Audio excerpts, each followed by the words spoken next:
الله الله الله الله الله الله الله الله الله الحمد لله نحمده ونستعينه ونستغفره ونؤمن به ونتوكل عليه ونعوذ بالله من شرور انفسنا ومن سيئات اعمالنا من يهده الله فلا مضل له ومن يضلل فلا هادي له واشهد ان لا اله الا الله وحده لا شريك له واشهد ان محمدا عبده ورسوله اما بعد فقد قال الله تعالى في القران العليم في الفرقان المجيد اعوذ بالله من الشيطان الرجيم بسم الله الرحمن الرحيم يا أيها الناس اتقوا ربكم الذي خلقكم من نفس واحدة وخلق منها زوجها وبث منهما رجالا كثيرا ونساء اتقوا الله الذي تساءلون به والأرحام إن الله كان عليكم رقيبا. இப்போ நம்ம குரான் கிளாஸ்ல ஆல் இம்ரான் பார்த்துக்கிட்டு இருக்கோம். ஆனால் அல்பக்ரா ஆல்ரெடி பேசி வச்சிருந்தது இருக்குல்ல, அதில் குறிப்பிட்ட சில ஃபோட்டேஜஸ் டெலீட் ஆயிடுச்சு. அதில் சிலதை நான் பேசி வச்சு தனியாக உட்காந்து பேசி அப்லோட் பண்ணிக்கிட்டு இருக்கேன். ஒரு 2 வீடியோ அப்லோட் பண்ணிட்டேன். கடைசியாக ஒரு 14 வருஷம் மட்டும் பெண்டிங் இருக்குது. அதை பேசலான்னு வெயிட் பண்ணேன். இன்னைக்கு கரெக்டாக நிறைய பேர் வந்திருந்தாங்கன்னா நம்ம ஆல் இம்ரானே கண்டினியூஸ் பண்ணியிருக்கலாம். இல்லை கொஞ்சம் கால் கம்மியாக இருந்துச்சுன்னா பெண்டிங் உள்ள 14 வசனங்களை எடுத்துடலாம் அப்படின்னு சொல்லி யோசித்தேன். இப்போ அந்த 14 வசனங்களை எடுத்துடலாம். அது என்னன்னா இன்னும் கொஞ்சம் கூடுதல் விளக்கமா, ஏற்கனவே பார்த்ததை விட கொஞ்சம் இன்னும் விளக்கமாவே பார்க்கலாம். அதனால எதுவும் நஷ்டம் இருக்காது, கூடுதலாகவே நாலேஜாக இருக்கும் இன்ஷா அல்லாஹ். அவுது பில்லாஹி மினஷ் ஷைத்தானிர் ரஜீம் பிஸ்மில்லாஹிர் ரஹ்மானிர் ரஹீம். அல்பக்ராவில் 168 அல்பக்ரால் அவுது பில்லாஹி மினஷ் ஷைத்தானிர் ரஜீம் பிஸ்மில்லாஹிர் ரஹ்மானிர் ரஹீம். யா அய்யுஹன்னாசு குலூ மிம்மா ஃபில் அர்தி ஹலாலன் தய்யிபன் வலா தத்தபிஉ உதுவாத்துஷ் ஷைத்தான் இன்னஹு லகும் அதுவும் முபீன். அதாவது மனிதர்களே, பூமியில் உள்ளவற்றில் தூய்மையான அனுமதிக்கப்பட்ட பொருட்களை புசியுங்கள். ஹலாலன் தையிபன், அல்லாஹ் என்ன சொல்றான்னா ஹலாலான உணவை சாப்பிடுங்க, தையிபான உணவுகளை சாப்பிடுங்க, நல்லதை சாப்பிடுங்க அப்படின்னு சொல்றான். சொல்லிட்டு ஷைத்தானின் அடிச்சுவடுகளை பின்பற்றாதீர்கள், நிச்சயமாக அவன் உங்களுக்கு வெளிப்படையான பகைவன் ஆவான். இந்த வசனத்துல அல்லாஹ் என்ன சொல்றான்னா சாப்பிடுங்க, அதாவது பூமியில உள்ள ஹலாலானவற்றை சாப்பிடுங்க. ஹலால்னா ஹலால்னு மட்டும் அல்லாஹ் முடிக்கல, தையிபானவற்றையும் சாப்பிடுங்க. இப்ப அல்லாஹ் ஹலாலுக்கு சில வரையறைகளை வச்சிருக்கான். எது எதெல்லாம் ஹலாலு அப்படின்னு பார்த்தீங்கன்னா, அல்லாஹ்வுடைய பெயர் சொல்லி அறுக்கப்பட்டிருக்கணும். ஒன்று, சில வரையறைகள் இருக்கு. கூர்மையான பற்கள் இருக்கக்கூடாது, கீரி சாப்பிட்ற ஒன்றா இருக்கக்கூடாது, பன்றியா இருக்கக்கூடாது. அப்போ இந்த மாதிரி வரையறைகளுக்கு உட்பட்டு இதெல்லாம் நீங்கள் சாப்பிடக்கூடாதுன்னு நல்லா சொல்லிட்டான். இப்போ இதெல்லாம் சாப்பிடக்கூடாதுன்னு சொன்ன பிறகு இதோட அந்த ஆரோக்கிய வரையறை முடிஞ்சிருச்சா அப்படின்னு கேட்டிங்கன்னா, ஹலால் அனுமதிக்கப்பட்டதுங்கிற வரையறை முடிஞ்சிருச்சு. ஆனால் தையிபுங்கிற வரையறை இதை தாண்டியது. இப்போ உங்கள்கிட்ட ஆட்டுக்கறி சாப்பிட்லாம், ஹலால், அல்லாஹ் அக்பர் பிஸ்மில்லா அல்லாஹ் அக்பர்னு சொல்லி அறுத்து உங்களுக்கு ஆட்டுக்கறி கொடுத்தா சாப்பிடலாம் தாராளமா. அதே ஆட்டுக்கறி ஏதோ ஒரு கொள்ளை நோய் பாதிக்கப்பட்ட ஒரு ஆடு அதை அறுத்து இருந்தாங்கன்னா அப்ப நம்ம யோசிப்போம்ல, நிர்பந்தங்கிற அடிப்படையில சாப்பிட்டோம்னா பிரச்சனை இல்லை. நிர்பந்தம் இல்லை, அந்த சமயத்துல நமக்கு அந்த உணவு வருதுன்னா அதை முடிஞ்ச அளவுக்கு நம்ம அவாய்ட் தான் பண்ணணும். அப்ப தையிபுங்கிறது சாப்பிடக்கூடிய ஒவ்வொரு உணவுலையும் நம்ம பார்க்க வேண்டிய ஒண்ணு. ஆனா இன்னைக்கு உலகம் எப்படி போயிட்டு இருக்குன்னா தையிபை பத்தி கவலைப்படுறதே கிடையாது. அது கவர்ச்சியானதா இருக்கணும், அது ஈர்க்கணும், அது சாப்பிட்றதுக்கு டேஸ்டா இருக்கணும், அது திரும்ப திரும்ப சாப்பிட்றதுக்கு நமக்கு விருப்பமான ஒன்றா இருக்கணும். அப்படிப்பட்ட உணவுகளை நோக்கி தான் இன்னைக்கு உலகம் போய்கிட்டு இருக்கு. இப்போ உதாரணத்துக்கு எடுத்துப்போம், நிறைய உணவுகள் அப்படி வந்துருச்சு. இப்போ ஹலால் அது அனுமதிக்கப்பட்டது, அதே சமயத்துல தூய்மையானது அப்படிங்கிறப்ப தூய்மையற்ற நிலையில நிறைய உணவுகள் இன்னைக்கு நம்ம கண்ணு முன்னாடி இருக்குது. இப்போ உதாரணத்துக்கு நாட்டுக்கோழி வகைகள் எடுத்துப்போம். இதெல்லாம் நமக்கு எப்படி புழக்கத்துல இருக்கிறது, கரெக்டான ஆரிஜின்ல வளர்ந்த ஒண்ணு. அதை நம்ம உணவா எடுத்துக்கும் போது அதுல இருந்து சத்துக்கள் கிடைக்குது. எப்படி ஒரு ஆட்டுக்கறி சாப்பிடும்போது ஒரு சத்தோ, எப்படி ஒரு மாட்டுக்கறி சாப்பிடும்போது ஒரு சத்தோ, அதே மாதிரி கோழிக்கறிலையும் சத்து இருக்கு. அப்ப இந்த நாட்டுக்கோழி நல்ல உணவு வகைகள்ல வந்துருது. ஆனா மனிதன் என்ன பண்றான், அவன் தன்னுடைய உணவை அதிகப்படுத்திக்கணும் அப்படிங்கிறதுக்காண்டி கோழியுடைய வளர்ச்சி காலம் ரொம்ப அதிகமா இருக்கு, அதை வளர வைக்கிறதுக்கு அது வீட்டுல ஒவ்வொரு வீட்லயும் வளர்க்கணும், அதுக்கு ஒரு 4 செல்லும், அது நம்ம கைக்கு வந்தாலும் பெருசா கறி கிடைக்கிறது இல்லை. அப்ப அதை ஒரு வியாபார யுக்தியோட பயன்படுத்துறதுக்கு அவங்களுக்கு ஒரு உணவு வகை தேவைப்பட்டுச்சு. அப்ப என்ன பண்றாங்க, கிராஸ் பண்றாங்க. நிறைய கோழிகளை கிராஸ் பண்ணி என்ன பண்றாங்கன்னா பிராய்லர் கோழியை கண்டுபிடிக்கிறாங்க. இப்ப சமீபத்துல கூட அது சம்பந்தமா ஒருத்தர் வீடியோ போட்டு அது டெலேட் கூட ஆயிடுச்சு. யாருன்னு பாத்தீங்கன்னா அது பையிங் ஃபேக்ட்ஸ்னு ஒரு சேனல்ல கோழி சம்பந்தமா ஒரு வீடியோ போடுறாரு. அவர் என்ன பண்றாரு, கோழி பண்ணைக்கே டைரக்டா போய் கோழி வந்து எப்படி தயாரிக்கிறாங்க, அது எப்படி உருவாகுது அப்படிங்கிறத பத்தி அவர் ஆய்வு செய்யறாரு. ஆய்வு செய்யும் போது ஹைபிரிட் அப்படிங்கிற அந்த கேட்டகரியை பத்தி அவர் எக்ஸ்பிளைன் பண்றாரு. இந்த ஹைபிரிடுங்கிற கேட்டகரியை நீங்க எடுத்துக்கிட்டீங்கன்னா இது நம்ம 10ஆம் கிளாஸ் ஸ்கூல் புக்லயே அது இருக்கு. அதுதான் அவர் எடுத்து அதை மட்டுமே வச்சே அவர் எக்ஸ்பிளைன் பண்ணியிருப்பாரு. அது எப்படிப்பட்ட உதாரணம் அப்படின்னு பாத்தீங்கன்னா ஹைபிரிடுக்கு ஒரு உதாரணம் சொல்லுவாங்க. ஹைபிரிட்னா என்னன்னு தெரியுதா உங்களுக்கு? இயற்கையற்ற முறையில தயாரிக்கப்பட்ட ஒரு உணவு முறையை தான் ஹைபிரிட்னு சொல்லுவாங்க. அதுக்கு வந்து ஒரு உதாரணமா என்ன சொல்லப்படுதுன்னா, ஒரு ஆண் கழுதை பெண் குதிரையோட சேர்றது மூலியமா ஒரு குதிரை பிறக்கும். அது என்னன்னா கோவேரி கழுதை. அதாவது ஆண் கழுதையோட பெண் குதிரையை வந்து இணைய விட்டு ஒரு உயிரினத்தை உருவாக்குறாங்க. அது பேரு கோவேரி கழுதை. அது என்ன பண்ணும்? குதிரை மாதிரியே இருக்கும், ஆனா அது கழுதை ஆட்டோமேட்டிக்கா அதோட இயல்பு என்ன? வெயிட் நல்லா சுமக்கும். அப்ப வெயிட் சுமக்கக்கூடிய அதே சமயத்துல குதிரை மாதிரி இயங்கக்கூடிய ஒரு உயிரினம் தேவைங்கிறதுக்காண்டி இந்த வேலையை பாக்குறாங்க. இதுதான் ஹைபிரிடுக்கு உதாரணமா சொல்லப்படுது. அப்ப இதே மாதிரிதான் கோழியும் உருவாக்கப்பட்டிருக்கு. இது எக்ஸாம்பிளுக்கு அவங்க கோழியை சொல்றாங்க, பிராய்லர் கோழி. அது எப்படி உருவாகுது? பல கோழி இனங்கள் இருக்குல்ல, இந்த வெளிநாட்டு ஐரோப்பிய கோழி இனங்களோட பல கிராஸ் இனம் மாதிரி சேர வச்சு அதனால ஒரு குட்டி போட வச்சு அதுல ஒரு உயிரினத்தை தயாரிக்கிறான். அதுதான் பிராய்லர் கோழி. பிராய்லருங்கிறது இறைச்சிக்காக தயாரிக்கப்படுறதுதான் பிராய்லர்னு சொல்லுவாங்க. அது ஒரு கோழி உருவாகுது, ஹைபிரிட் கோழி. அந்த கோழி என்ன பண்ணுது? அதுதான் கிராண்ட் பேரண்ட் கோழியா இருக்குது. அந்த கோழியை வந்து எவன் இந்த பிராய்லர் கோழியை சப்ளை பண்றானோ அந்த நிறுவனம் வச்சிருப்பான். அவன் ஒரு முட்டை போட்டு அந்த கோழி ஒரு முட்டை போட்டு அது ஒரு கோழி இருக்கும். அந்த கோழி ஒரு முட்டை போடுதுல, அதுல இருந்து குஞ்சு பொரிக்கும். அந்த குஞ்சுகளை தான் தூக்கிட்டு வந்து பண்ணைக்கு கொடுக்குறாங்க. அந்த பண்ணையில வளரக்கூடிய அந்த கோழி குஞ்சை எப்படி வளர்க்குறாங்கன்னா, நிறைய உணவுகள் போட்டு குறிப்பிட்ட ஒரு வட்டத்துக்குள்ளேயே அதை வச்சு அதை எங்கேயும் மேய விடாம, ஏன்னா மேஞ்சா வெயிட் குறைஞ்சிருங்கிறதுக்காண்டி, வெயிட் குறையாம அது நல்லா குண்டாவே இருக்கணுங்கிறதுக்காண்டி மேய விடாம பாத்துக்கிறாங்க. உணவு அதிகமா சாப்பிடணும் அப்படிங்கிறதுக்காக அதுக்காகவே உணவு கொடுக்குறாங்க. நிறைய பேர் என்ன சொல்லுவாங்க? ஹார்மோன் இன்ஜெக்ஷன் போடுறாங்க பிராய்லர் கோழிக்கு, அதனாலதான் அது சாப்பிடும்போது ஹார்மோன் இன்பேலன்ஸ் வருதுன்னு சொல்லுவாங்க. ஆனா அது பண்ணல. அது என்ன பண்றாங்க அப்படின்னு சொன்னா, ஏன்னா ஹார்மோன் இன்ஜெக்ஷன் காஸ்ட்லி, அவ்வளோலாம் போட மாட்டாங்க.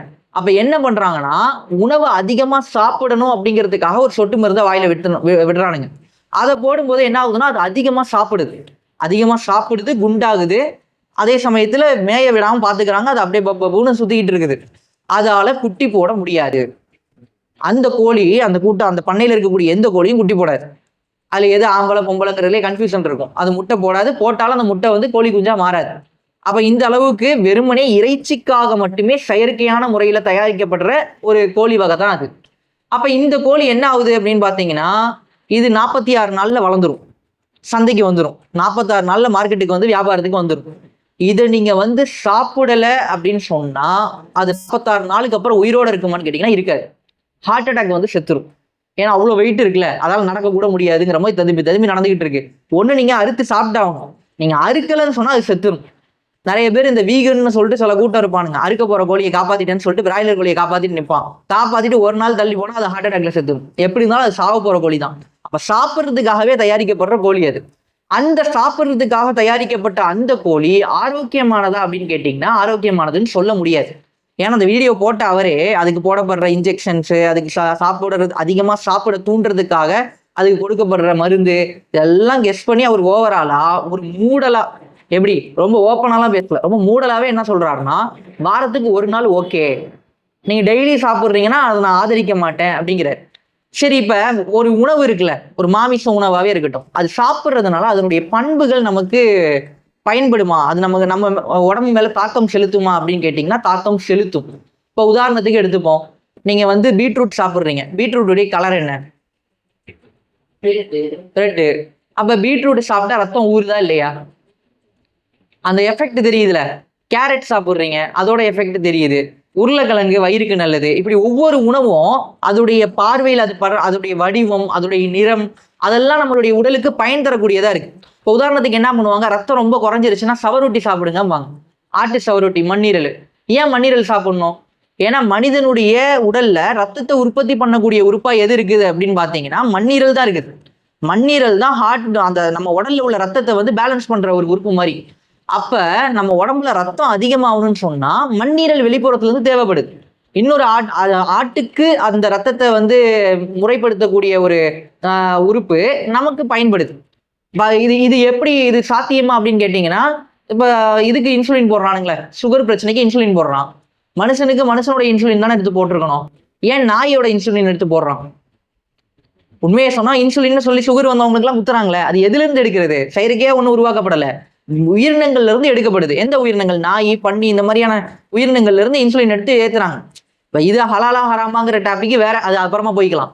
ஆனா இந்த உணவு பஞ்சாயத்தை பொறுத்த வரைக்கும் தையிபன், அந்த அந்த தூய்மையான, அது நல்ல உணவா இருக்கணும், அதுல அதிகமா கவனம் செலுத்தணும். இன்னைக்கு உலகம் அந்த கவனம் செலுத்துறதே இல்லை. குழந்தைக்கு என்ன கொடுக்கணும் என்ன கொடுக்க கூடாதுங்கிற அந்த அடிப்படையெல்லாம் என்னைக்கும் மாறி போச்சு. ஒரு காலத்துல என்ன கொடுத்தாலும் அது நல்லதுங்கிற மாதிரி இருந்துச்சு. இன்னைக்கு ஒண்ணு பார்த்து கொடுக்க வேண்டிய சூழல்ல மாறி போயிருக்கு.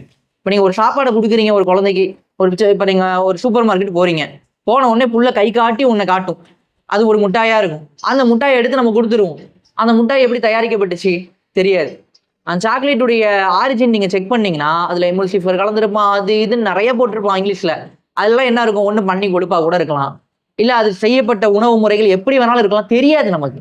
அப்ப நிறைய உணவுகள் எப்படி உருவாக்கப்படுதுங்கிற அறிவே இல்லாம நமக்கு கொண்டு சேர்க்கப்படுது. அந்த உணவை சாப்பிடுறது மூலியமா நமக்கு ஆரோக்கியம் மேம்படுமான்னு கேட்டீங்கன்னா ஆரோக்கியம் மேம்படாது. அதனாலதான் ரசூல் என்ன சொல்றாங்க, இறுதி காலத்தை சொல்லும் போது உங்கள்கிட்ட உணவு மிகுதியா இருக்கும் அப்படிங்கிறாங்க. உங்கள்ட்ட மிகுதியான உணவுகள் இருக்கும், ஆனா அதுல பரக்கத்து இருக்காது அப்படிங்கிறாங்க. இன்னைக்கு நம்மள்ட்ட மந்தி உணவு இருக்குது, மந்தினாலே எல்லாம் கோழியில தான் போய் நிற்கிறாங்க. ஆனா கோழி சாப்பிடுறவங்களுடைய இயல்பு பாருங்க, நல்லா அதிகமா அந்த ஃபாஸ்ட் ஃபுட்டு மட்டும் சாப்பிடுவாங்க. அந்த டேஸ்ட், அந்த சாப்பாட்டுடைய அந்த டேஸ்ட் பிடிச்சி போய் நான்வெஜ் மட்டுமே அதிகமா சாப்பிடுவாங்க. அதை சாப்பிடுறது மூலியமா அவங்க நல்லா குண்டாவாங்க. ஆனா உடம்புல ஒரு சத்து இருக்காது, ஒரு சத்தும் இல்லாம ஊழசதையா அது மாதிரி நிற்கும். அதை குறைக்கிறதுக்கு அவ்வளவு கஷ்டப்படுவாங்க. அவங்களால அதை முடியவே முடியாது. அந்த முயற்சியில தோல்வி அடைஞ்சு 1 மாசம் முயற்சி பண்ணி அதை தோத்துட்டு திரும்ப ரிட்டர்ன் ஆயிடுவாங்க. நான் இப்படிதான், நான் குண்டு தான் அப்படிங்கிற மைண்ட் செட்டுக்கு வந்துருவாங்க. இல்லைன்னு சொன்னா இந்த நான்வெஜ்ஜுடைய பழக்க வழக்கம் அவங்களுக்கு எப்படி ஆயிரும்? இது மட்டுமே சாப்பிடுவான், வேற எதுவும் அவனுக்கு இறங்காது. நைட் ஆயிடுச்சுன்னா ஃப்ரைட் ரைஸ், நூடுல்ஸ், இதை தாண்டி வேற ஏதாவது கொடுத்தீங்கன்னா இறங்காது. அப்படி பழக்கப்பட்டு போயிடும். அப்ப இந்த விளைவை அதிகமா உண்டாக்குற உணவா எது இருக்குன்னா பிராய்லர் கோழி இருக்குது. பிராய்லர் கோழி இல்லாம இந்த ஃபாஸ்ட் ஃபுட் ஐட்டங்கள் எல்லாமே அந்த வகையில தான் இருக்கு. அப்ப நம்ம என்ன பண்ணணும்னா அதுல இருந்து முடிஞ்ச அளவுக்கு அவாய்ட் பண்ணிக்கிறோம். இது ஹராமான்னு கேட்டீங்கன்னா ஹராம் கிடையாது. ஆனா தையிபாவா அப்படின்னு கேட்டீங்கன்னா தையிபா கிடையாது, நல்லதும் கிடையாது, ஹராமும் கிடையாது. இப்ப என்ன முடிவு எடுக்கிறது? உண்மையிலேயே ஒரு உணவுங்கிறது மனிதனுடைய வாழ்க்கையில பெரிய அங்கமா இருக்குது. சாப்பிடுற சாப்பாடு தான் நீங்க யாருங்கிறத முடிவு பண்ணுது. இந்த குண்டா ஒரு பையன் சோபாவுக்கு விளம்பரம் பண்ணுவான், பார்த்துருக்கீங்களா? ஆனா எங்க வீடு இந்த பாருங்க தரமான சோபாங்க அப்படின்னு சொல்லி இன்ஸ்டாகிராம்ல வருவான். அந்த பையனுக்கு ஒரு டாக்டர் சாண்டி ஜாக்கப்னு சொல்லி ஒரு டாக்டர், அவர் அவனை மீட் பண்றாரு. சூப்பரா விளம்பரம் பண்றடா, அருமையா பேசுறடா, ஆனா இவ்வளவு குண்டா இருக்கடா, நீ எக்ஸசைஸ் பண்ணு, உடம்ப இது பண்ணு, ஃபிட்டான சாப்பாடு டயட்ல ஏறி அப்படின்னு இருந்தீங்கன்னா மசில்ஸ் க்ரௌத் ஆகும். இந்த ஊழ சதையா இருக்கிறதெல்லாம் மசில்ஸா மாறிடும், தசைகளா மாறிடும். இதெல்லாம் என்ன கொழுப்பு வேஸ்ட்டு தசையா மாறிடும். தசையா மாறினா என்ன நடக்கும்னா நீ நல்லா சிந்திப்ப, ஆற்றல் நிறைய செலவிடுறதுக்கு உன்னால முடியும், உன்னுடைய ஆக்டிவிட்டி மாறும், சுறுசுறுப்பா இருப்பேங்கிறாரு. அப்ப உடற்பயிற்சிக்கும் உணவு முறைக்கும் எவ்வளவு பெரிய தொடர்பு இருக்கு. சேம் டைம்ல சுறுசுறுப்புக்கும் சோம்பேறித்தனத்துக்கும் உணவுக்கும் அவ்வளவு தொடர்பு இருக்கு. அப்ப உணவு முறையை பொறுத்த வரைக்கும் ரொம்ப நம்ம கவனமா இருக்கணும். அதனாலதான் பாத்தீங்கன்னா உமர் ரலியல்லாஹு என்ன பண்ணுவாங்கன்னா ஒரு சாலையில நடந்து போயிட்டு இருப்பாங்க. உமர் ரலியல்லாஹு கலீஃபாவா இருக்கிறாங்க. அப்ப அவங்க நடந்து போயிட்டு இருக்கும்போது எய்தாப்புல ஒருத்தர் வராரு, குண்டா வராரு, அது நல்லா தொப்ப தொந்தியா வராரு. வந்த உடனே மஹாதா அப்படிங்கிறாங்க, இது என்ன அப்படிங்கிறாங்க. உடனே ஒரு என்ன அல்லாஹ் கொடுத்த ரஹமத்துங்கிறாரு தொப்பையை காட்டி. உடனே இது லஹனத்துங்கிறாரு, அவரு இது அழிவுங்கிறாரு, சாபங்கிறாரு, அல்லாவுடைய சாபங்கிறாரு. உடனே என்ன பண்றாரு, யா ஐயோ ஹன்னாஸ், யா ஐயோ ஹன்னாஸ் எல்லாரையும் கூப்பிட ஆரம்பிச்சிருவாரு. எல்லாம் வருவாங்க. வந்த உடனே சாப்பாட்டுல சமநிலையை பேணுங்க அப்படிங்கிறாரு. அளவா சாப்பிடு, சாப்பிடாமையே இருக்கவும் செஞ்சிடாத, ரொம்ப சாப்பிடவும் செய்யாத, சோம்பேறியா இருக்கக்கூடாது, ரொம்ப இயக்கமா இருக்கணும், நீங்க ஆக்டிவா இருக்கணும், இப்படி தொப்பையை வளர்த்துக்கிட்டுலாம் சுத்தாதீங்கிறாங்க. இன்னைக்கு என்ன பண்றாங்க, இந்த நான்வெஜ் இந்த ஃபாஸ்ட் ஃபுட்டுடைய பழக்க வழக்கம் எப்படி ஆயிடுச்சுன்னா அவனுடைய இயல்புல இருந்தே அவனை மாத்திருச்சு. இன்னைக்கு மேற்கத்திய நாடுகள்லாம் போய் பார்த்தீங்கன்னா ஃபிட்னஸை மெயின்டைன் பண்றவன்ட்ட ஒழுக்கம் கிடையாது. ஒருத்தன் 6 பேக்ஸ் வைக்கிறதே எதுக்காகனா தன்னை பார்த்து பிறர் ஈர்க்கப்படணுங்கிறதுக்காண்டியும் தப்பான விஷயங்களுக்கு தன்னுடைய உடலை பயன்படுத்தணுங்கிறதுக்காண்டியும் அவன் தயாராகிறான். ஒரு பக்கம் பார்த்தீங்கன்னா இந்த மாதிரி தொந்தியும் தொப்பையுமா இருக்கிறவன் எப்படி இருக்கிறான், அவன்கிட்ட ஒழுக்கமும் கிடையாது, சுறுசுறுப்பும் கிடையாது, அவனால எந்த விதமான எஃபிஷியன்டான செயல்களும் வெளிப்படாது. அப்ப இந்த நடுநிலையை பேணக்கூடிய உடல் அமைப்பை பேண வேண்டியது ஒவ்வொரு மக்களுக்கும் கடமை. அது ஆணா இருக்கட்டும் பெண்ணா இருக்கட்டும், இது ரொம்ப முக்கியமான விஷயம். ஏன்னா பொம்பளை பிள்ளைகளுக்கு என்ன பண்ணிடுறாங்க, செல்லம் கொடுத்து வளர்க்கறதுனால அதிகமா இந்த மாதிரி சாப்பாடை கொடுத்துடுறாங்க. ஆம்பளை பிள்ளையும் அதே செல்லம் கொடுக்கப்படுது, அவனும் அந்த மாதிரி சாப்பிட்றான். ஆம்பளை புள்ள குண்டானா கூட ஏதோ வெளியில தெருவு போய் அவனை கிண்டல் பண்றாங்க அது இதுன்னு சொல்லி பொழைச்சிப்பான். பொம்பளை பிள்ளைகளால இயற்கையா அதை சரி பண்ணிக்கிறதுக்கான வாய்ப்பு ரொம்ப கம்மியா இருக்கு. டக்குன்னு ஜிம்முக்கு போங்கட்டா அந்த புள்ள ஒரு குடத்தை தூக்கிறதுக்கே எல்லாம் கண்ணீர் விழிச்சிருவாங்க. அந்த அளவுக்கு பிள்ளைய ரொம்ப செல்லமா வளர்ந்துருப்பாங்க. அப்ப எக்ஸசைஸுங்கிறதே அந்த பிள்ளை எட்டு போடுறதுதான். அது இந்த லெவல் அந்த பிள்ளை தாண்டாது. அதுக்கப்புறம்லாம் வேற எதுவும் பண்ணவும் முடியாது. அப்ப ஆரம்பத்துல இருந்தே அதை முறைப்படுத்தாம விட்டா என்ன பண்ணிடுவாங்க, செயற்கையான விஷயங்கள் பக்கம் போக ஆரம்பிச்சிருவாங்க. வெறுமனே உணவு மேல சமநிலை பேணாத ஒரே காரணத்தினால, சத்தான நல்ல உணவுகள் சாப்பிடாததுனால, இந்த தையிபா அற்ற உணவுகளை சாப்பிட்றதுனால என்ன ஆயிருது, இவங்க என்ன பண்றாங்க, இந்த மாதிரியான ஃபாஸ்ட் ஃபுட் இதெல்லாம் சாப்பிட்டு குண்டாயிட்டாங்கன்னா இளைக்கிறதுக்கு இவங்களுக்கு உடலை வளைக்கிறதுக்கு தெம்பு இருக்காது. அப்ப என்ன பண்ணுவாங்க, ஹெர்போலைஃப் இந்த ப்ராடக்ட் இதை நீங்க 10 நாள் சாப்பிட்டீங்கன்னா வெயிட் இத்தனை கிலோ குறைஞ்சிடும் உடனே இதெல்லாம் குடிச்சு குறைச்சிடுவாங்க. குறைச்சிட்டு ஒரு 3 மாசம் அதை குடிக்காம இருப்பாங்க. திரும்ப சதன்னு இன்னும் அதிகமா சதை போட்டுரும். அப்ப இந்த விஷயங்கள்ல ரொம்ப கவனமா இருக்கணும். குழந்தைகளுடைய உணவு விஷயத்துல ரொம்ப கவனம் எடுத்து கொடுக்கணும். எது கொடுக்குறோம் எது கொடுக்க கூடாது. உதாரணத்துக்கு எடுத்தோம்னா நிறைய இந்த சாக்லேட் பிஸ்கெட்லாம் கொடுக்குறோம்ல, இதுல சுகர் கண்டென்ட் அதிகமா இருக்கும். நீங்க நல்லா பாருங்க, அதிகமா சாக்லேட் சாப்பிடுற குழந்தைங்க சரியான மொரண்டா இருக்கும். அந்த மொரண்டு வந்து என்ன ஹைப்பரா இருக்கும். விட்டுத்தே ஆகணும், அங்கேயே நிற்கும். எவ்வளவு நாளும் நீங்க டைவர்ட்டே பண்ண முடியாது. அதுல உறுதியா இருக்கும். அதோடைய ஆக்டிவிட்டி மாறிடும், பேச்சு போயிடும். நிறைய அந்த மைல்டு ஆர்டிசம்லாம் உருவாகுறது இந்த மாதிரி சாக்லேட் ஐட்டங்கள்னாலதான். இதை நீங்க கொடுக்காம இருந்து பாருங்க, குழந்தை ரொம்ப முறையா இருக்கும். இது அடம் பிடிக்குதா, கொடுக்க முடியாது, என்ன பண்ணுவேன்னு நம்ம அலட்டினோம்னா கட்டுப்படும். அந்த கட்டுப்படுற தன்மையே குழந்தைங்களுக்கு அந்த உணவு விஷயங்கள்ல ரொம்ப அடிப்படையா இருக்குது. அதனால இந்த விஷயங்கள்ல கவனம் செலுத்தணும். அதனாலதான் அல்லாஹ் என்ன சொல்றான், தூய்மையானவற்றை உண்ணுங்கள், ஹலாலானவற்றை உண்ணுங்கள்னு சொல்லிட்டு, மேலும் சைத்தானின் அடிச்சுவடுகளை பின்பற்றாதீர்கள், நிச்சயமாக அவன் உங்களுக்கு வெளிப்படையான பகைவன் ஆவான். அதனால சாப்பாடு விஷயத்துல சைத்தானுடைய அடிச்சுவடு இதான் அடிச்சுவடு. இப்படிலாம் இருக்கிறதுனால உங்களுடைய ஒழுக்கம் போகுதா, ஆரோக்கியம் போகுதா? இதனால இஸ்லாத்தை பேண வேண்டிய முறைகளே மறந்து போயிருதுல. இன்னைக்கு பாருங்க, உங்களால வந்து நோம்புங்கிறது எவ்வளவு பெரிய காரியம். அதுக்குன்னு ஒரு ரூஹ் இருக்கு. நீங்க நம்ம எல்லாருமே நோம்பு பிடிச்சோம், நோம்புடைய காலங்கள்ல இருந்தோம். நோம்பு பிடிக்கும் போது தொழுவணும், ஓதணும், எல்லா இபாதத்துக்கும் செஞ்சோம். ஆனா நோம்புடைய அடிப்படை என்ன, பாவங்கள்ல இருந்து மீள வைக்கிறது தான். இன்னைக்கு இளைஞர்கள பாவங்கள்ல இருந்து நோம்பு மீள வச்சுச்சா இல்ல பாவங்கள்லயே விழ வச்சுச்சா? நைட்டு ஃபுல்லா போய் ஆடுறான், நைட் ஆயிடுச்சுன்னா கிளம்பிடுறானுங்க. தொழுவ போற மாதிரி வெளில கிளம்பிட்டு எவனுமே தொழுவ போறது கிடையாது. வெளியில சுத்திட்டு சஹர்ல போய் மந்தியையோ ஏதோ ஒண்ணு ஃபுல்லா சாப்பிட்டுட்டு, கோழி தான் அதிகமா போணுச்சு நோம்புல, அதை சாப்பிட்டுட்டு என்ன பண்றாங்க, பகல் ஃபுல்லா தூங்குறாங்க, நைட்டு ஃபுல்லா ஊர் சுத்துறாங்க. இந்த ஆக்டிவிட்டிலே இயங்குனாங்க. இவங்கள்ட்ட ஆரோக்கியம் போச்சு, ஏதாவது ஒழுக்க மேம்பாடு வந்துச்சு, அதுவும் கிடையாது. அப்ப எந்த இயல்புகளும் இல்லாம ஒரு சூழல் உருவானுச்சு. அப்ப அது வந்து நோம்புடைய இயல்பை சிதைச்சிச்சா இல்லையா, தொழுகையுடைய இயல்புகளை சிதைக்குதா இல்லையா? அப்ப இந்த ஆரோக்கியம்ங்கிறது ரொம்ப முக்கியமான ஒண்ணு. அதை தவற விடும்போது, அதுக்கு தவற விடுறதுக்கு ஒரு வாய்ப்பை சைத்தான் ஏற்படுத்தினா இதுதான். முதல்ல இந்த கோழியுடைய ஐட்டம் வந்து வெஸ்டர்ன் வேர்ல்ட்ல எப்படி ஃபேமஸ் ஆனது, KFC மூலியமா ஃபேமஸ் ஆனிச்சு. இன்னைக்கு KFC இருக்குது, நம்ம ஊர்லயே ஓப்பன் பண்ணியிருக்கான்.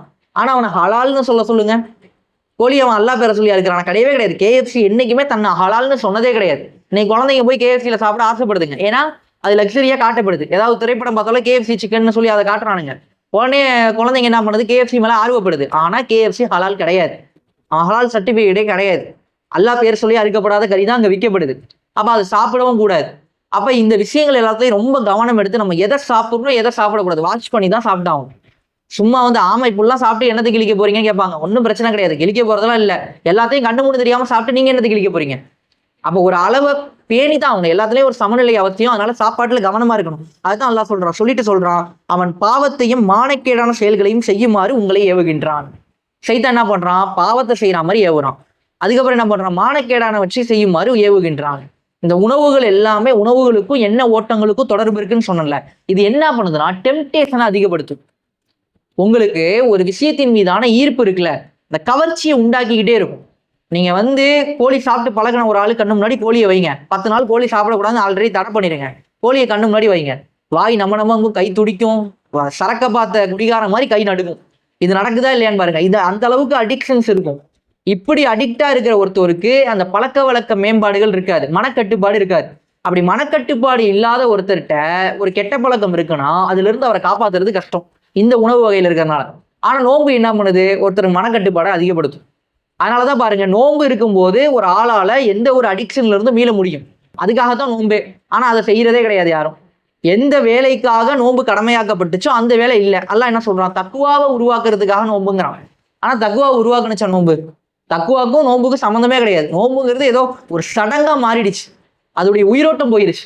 தொழுகைங்கிறது மானக்கேடான வச்சு தடுக்குங்கிறாங்க. இன்னைக்கு தொழுகை அப்படியா இருக்குது, தொழுவை முடிச்ச பிறகு தொழுகைக்கு அப்புறம் செய்ய வேண்டிய எந்த கடமைகள் நம்மள்ட்ட இல்லாமல் போகுது. தொழுகையே முறையான கவனம் எடுத்து நம்ம செய்யாமல் இருந்திருக்கோம். அப்போ இதெல்லாம் திருத்த வேண்டிய வேலை என்னவா இருக்குதுன்னு பார்த்தீங்கன்னா, இந்த முறைப்பாடுகளை நம்ம கடைபிடிச்சே ஆகணும். இதெல்லாமே சைத்தானுடைய அடிச்சுவடா இருக்குது. இந்த அடிச்சுவடுகள்ல இருந்து அவன் எதை உருவாக்குறான்? பாவத்தை பெருக வைக்கிறான், மானக்கேடானவற்றை செய்ய தூண்டுகிறான். மேலும் இன்னும் நீங்கள் அறியாத விஷயங்களை எல்லாம் அல்லாஹ்வின் மீது ஏற்றி சொல்லுமாறு உங்களை அவன் ஏவுகின்றான். இதெல்லாம் பண்ணிட்டு இது கூடாதுன்னா அல்லாஹ் ஏன் படைச்சான்னு கேட்பான். இஷ்டத்துக்கு ஏதாவது ஒன்று பேசுவானுவோம். இவனு என்ன பண்ணுவாங்கன்னா, இந்த ஏதோ ஒன்றுத்துக்கு அடிக்ட் ஆனவங்க சாக்கு போக்குகள் சொல்றதுக்கு அல்லாவை தான் காரணமாக்குவாங்க. அல்லாஹ் ஏன் என்ன இப்படி குண்டா படைக்கணும், அல்லாஹ் ஏன் என்ன இப்படி சாப்பிட வைக்கணும், விதி பேச ஆரம்பிச்சிருவாங்க. ஆனா விதிகளை பத்தின புரிதல் இவங்களுக்கு கிடையவே கிடையாது. உங்களால இது முடியாதுன்னா அப்ப இவனால எப்படி முடிஞ்சிச்சு? இவனால முடியும்னா அப்ப ஏன் உங்களால முடியாது? இந்த கேள்வி வரும்ல. ஒருத்தனால இதை சாப்பிடாம இருக்க முடியும்னா உன்னால ஏன் சாப்பிடாம இருக்க முடியாது? இப்ப எல்லா விஷயங்களும் ஒன்றும் சாத்தியம் இல்லாத ஒண்ணு கிடையாது. விதிவிலக்கான ஒருத்தர் காலே இல்லை, அவர் நடக்கிறது கஷ்டம், ஒத்துக்கிறேன். ஆனா காலே இல்லாத ஒருத்தவரால சில விஷயங்களை செய்யவே முடியாதுன்னு இருக்குதா? அதுக்கு சலுகைகளோட ஃபாலோ பண்ண முடியும் தானே? அப்ப அந்த அடிப்படைகளை விளங்கிதான் ஒவ்வொரு விஷயங்களையும் அவன் இது பண்ணணும். அப்ப அதை அல்லாஹ் சொல்றான், சைத்தானை பத்தி ரொம்ப கவனமா இருங்க. சைத்தானை பத்தி கவனமா இருங்கன்னு எங்க சொல்றான்ல? சாப்பாடு விஷயத்துல சொல்றான். சாப்பாடு விஷயத்துல கவனமா இருங்க, அப்பதான் நீங்க சைத்தான்ட்ட இருந்து இந்த விஷயங்கள்ல விலகி இருக்க முடியுங்கிறத அல்லாஹ் சொல்றான். சொல்லிட்டு அல்லாஹ் இறக்கி அருளிய வேதத்தை பின்பற்றுங்கள் என்று அவர்களிடம் கூறப்பட்டால், இல்லை, எங்கள் தந்தையார் பாட்டனார் எந்த வழியை பின்பற்றியதாக கண்டோமோ அதனையே நாங்கள் பின்பற்றுவோம் என்று மறுமொழி கூறுகின்றார்கள். இப்ப என்னன்னா, இது எதை பத்தி பேசுறதுனா மக்கத்து குறைஷிகளை பத்தி பேசுது. அவங்க என்ன பண்றாங்க? அல்லாஹ் இறக்குன இந்த வேதத்தை ஃபாலோ பண்ணுங்க அப்படின்னு சொல்றாங்க. யாரு சொல்றான்? அல்லாஹ் ரசூலுல்லாஹ் சொல்றான். அப்ப மக்கத்து குறைஷிகள் என்ன சொல்றாங்க? எங்க பாட்டனாரு வாப்பாலாம் எந்த மதத்துல இருந்தாங்களோ அங்கதான் நாங்க இருப்போம் அப்படிங்கிறாங்க. சேம் இதே தான் யூதர்களும் சொல்றாங்க. என்ன பண்றாங்க? நாங்களாம் யூதர்களா இருந்தோம், எங்க வாப்பா எல்லாம் யூதர்கள் தான், நாங்க இஸ்லாத்தை ஏத்துக்க மாட்டோம். இந்த புறக்கணிப்புக்கு அவங்க சொல்லக்கூடிய காரணங்கள் என்ன? வாப்பா மேலேயே பாட்டனார் மேலேயும் தள்ளி விட்டுருவாங்க பழிய. இப்ப இன்னைக்கு தர்காக்கு போறவங்கள்ட்ட போய் கேட்டு பாருங்க, எப்பா குரான்ல எங்கேயாவது இந்த மாதிரி வழிகாட்டுதல் இருக்கா? ரசூலுல்லாஹ்வுடைய வாழ்க்கையில அந்த மாதிரி வழிகாட்டுதல்கள் இருக்கா? ஏன் மௌத்தா போய் அடக்கமா இருக்கு, அவராவது என்னைக்காவது சொல்லியிருக்காரு எனக்கு இந்த மாதிரி கந்தூரி உருஸ் கொண்டாடுங்கன்னு? இது எதுவுமே வழிகாட்டுதல் இல்லாத ஒரு விஷயம். எப்படி நீங்க இதை ஃபாலோ பண்றீங்கன்னு கேட்டீங்கன்னா, எங்க வாப்பா செஞ்சாரு, வாப்பா செஞ்சாருன்னு இந்த கதையை தான் சொல்லுவாங்க. அப்பதான் அல்லாஹ் என்ன கேட்கிறான்? இப்படி சொன்ன உடனே, அதாவது அவங்க என்னத்தை ஃபாலோ பண்ணாங்களோ அதையே நாங்க பின்பற்றுவோம்னு சொன்ன உடனே அல்லாஹ் சொல்றான், இதுக்கு நீங்க இப்படி மறுமொழி சொல்லுங்க. என்ன மறுமொழி? அப்படியானால் அவர்களின் தந்தையார் பாட்டனார் எதையும் சிந்தித்து உணராதவர்களாயும் நேர்வழி பெறாதவர்களாயும் இருந்தாலுமா இவர்கள் அவற்றை பின்பற்றுவார்கள். உங்க வாப்பாவும் உம்மாவும் அந்த காலத்துல சைக்கிள் ஓட்டிக்கிட்டு தான் இருந்திருப்பாரு. பைக் இல்லாத காலத்துல உங்க தாத்தா வாழ்ந்திருப்பாரு. அதனால அவர் பைக்கே ஓட்டல. நீயும் எங்க வாப்பாவும் பாட்டனாவும் சைக்கிள் தான் ஓட்டினா, பைக்லாம் ஓட்டலன்னு சொல்லி நீ சைக்கிள்லயே போயிட்டு இருப்பியா? அப்ப நீ அதுக்கு அப்கிரேட் ஆகுறீல? ஒரு விஷயம் சரின்னு தெரியும் போது ஏத்துக்கலாங்கிறப்ப ஏத்துக்கிறீல? அப்ப இந்த விஷயங்கள்ல சரி தப்பு இல்லையா? உங்க வாப்பா சிகரெட்டு குடிச்சிக்கிட்டு இருந்திருப்பாரு, அதுலயே செத்து போயிருப்பாரு. தப்பா சரியான்னு யோசிச்சுதான் நீ குடிக்காம இருக்கணும். இல்ல எங்க வாப்பா குடிச்சாரு நானும் குடிப்பேன்னு குடிப்பியா? உங்க பாட்னர் குடிச்சாரு நீயும் குடிப்பேன்னு குடிப்பியா?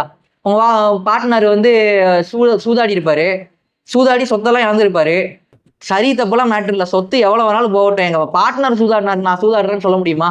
அப்ப இந்த விஷயங்கள்லாம் சரி தப்ப ஃபாலோ பண்ற நீ அல்லாஹ்வுடைய விஷயத்துல அல்லாஹ் இறக்கி வச்ச வேதத்தை ஃபாலோ பண்ணி வாழ்றான்னு சொன்னா, அப்ப ஏன் வாப்பா பாட்னர்கிட்ட போற? அவங்க ஒண்ணு தெரியாதவங்களா இருந்தா ஓகேவா உனக்கு? அப்பயும் கூட ஃபாலோ பண்ணுவேன்னு அல்லாஹ் கேட்கிறான்.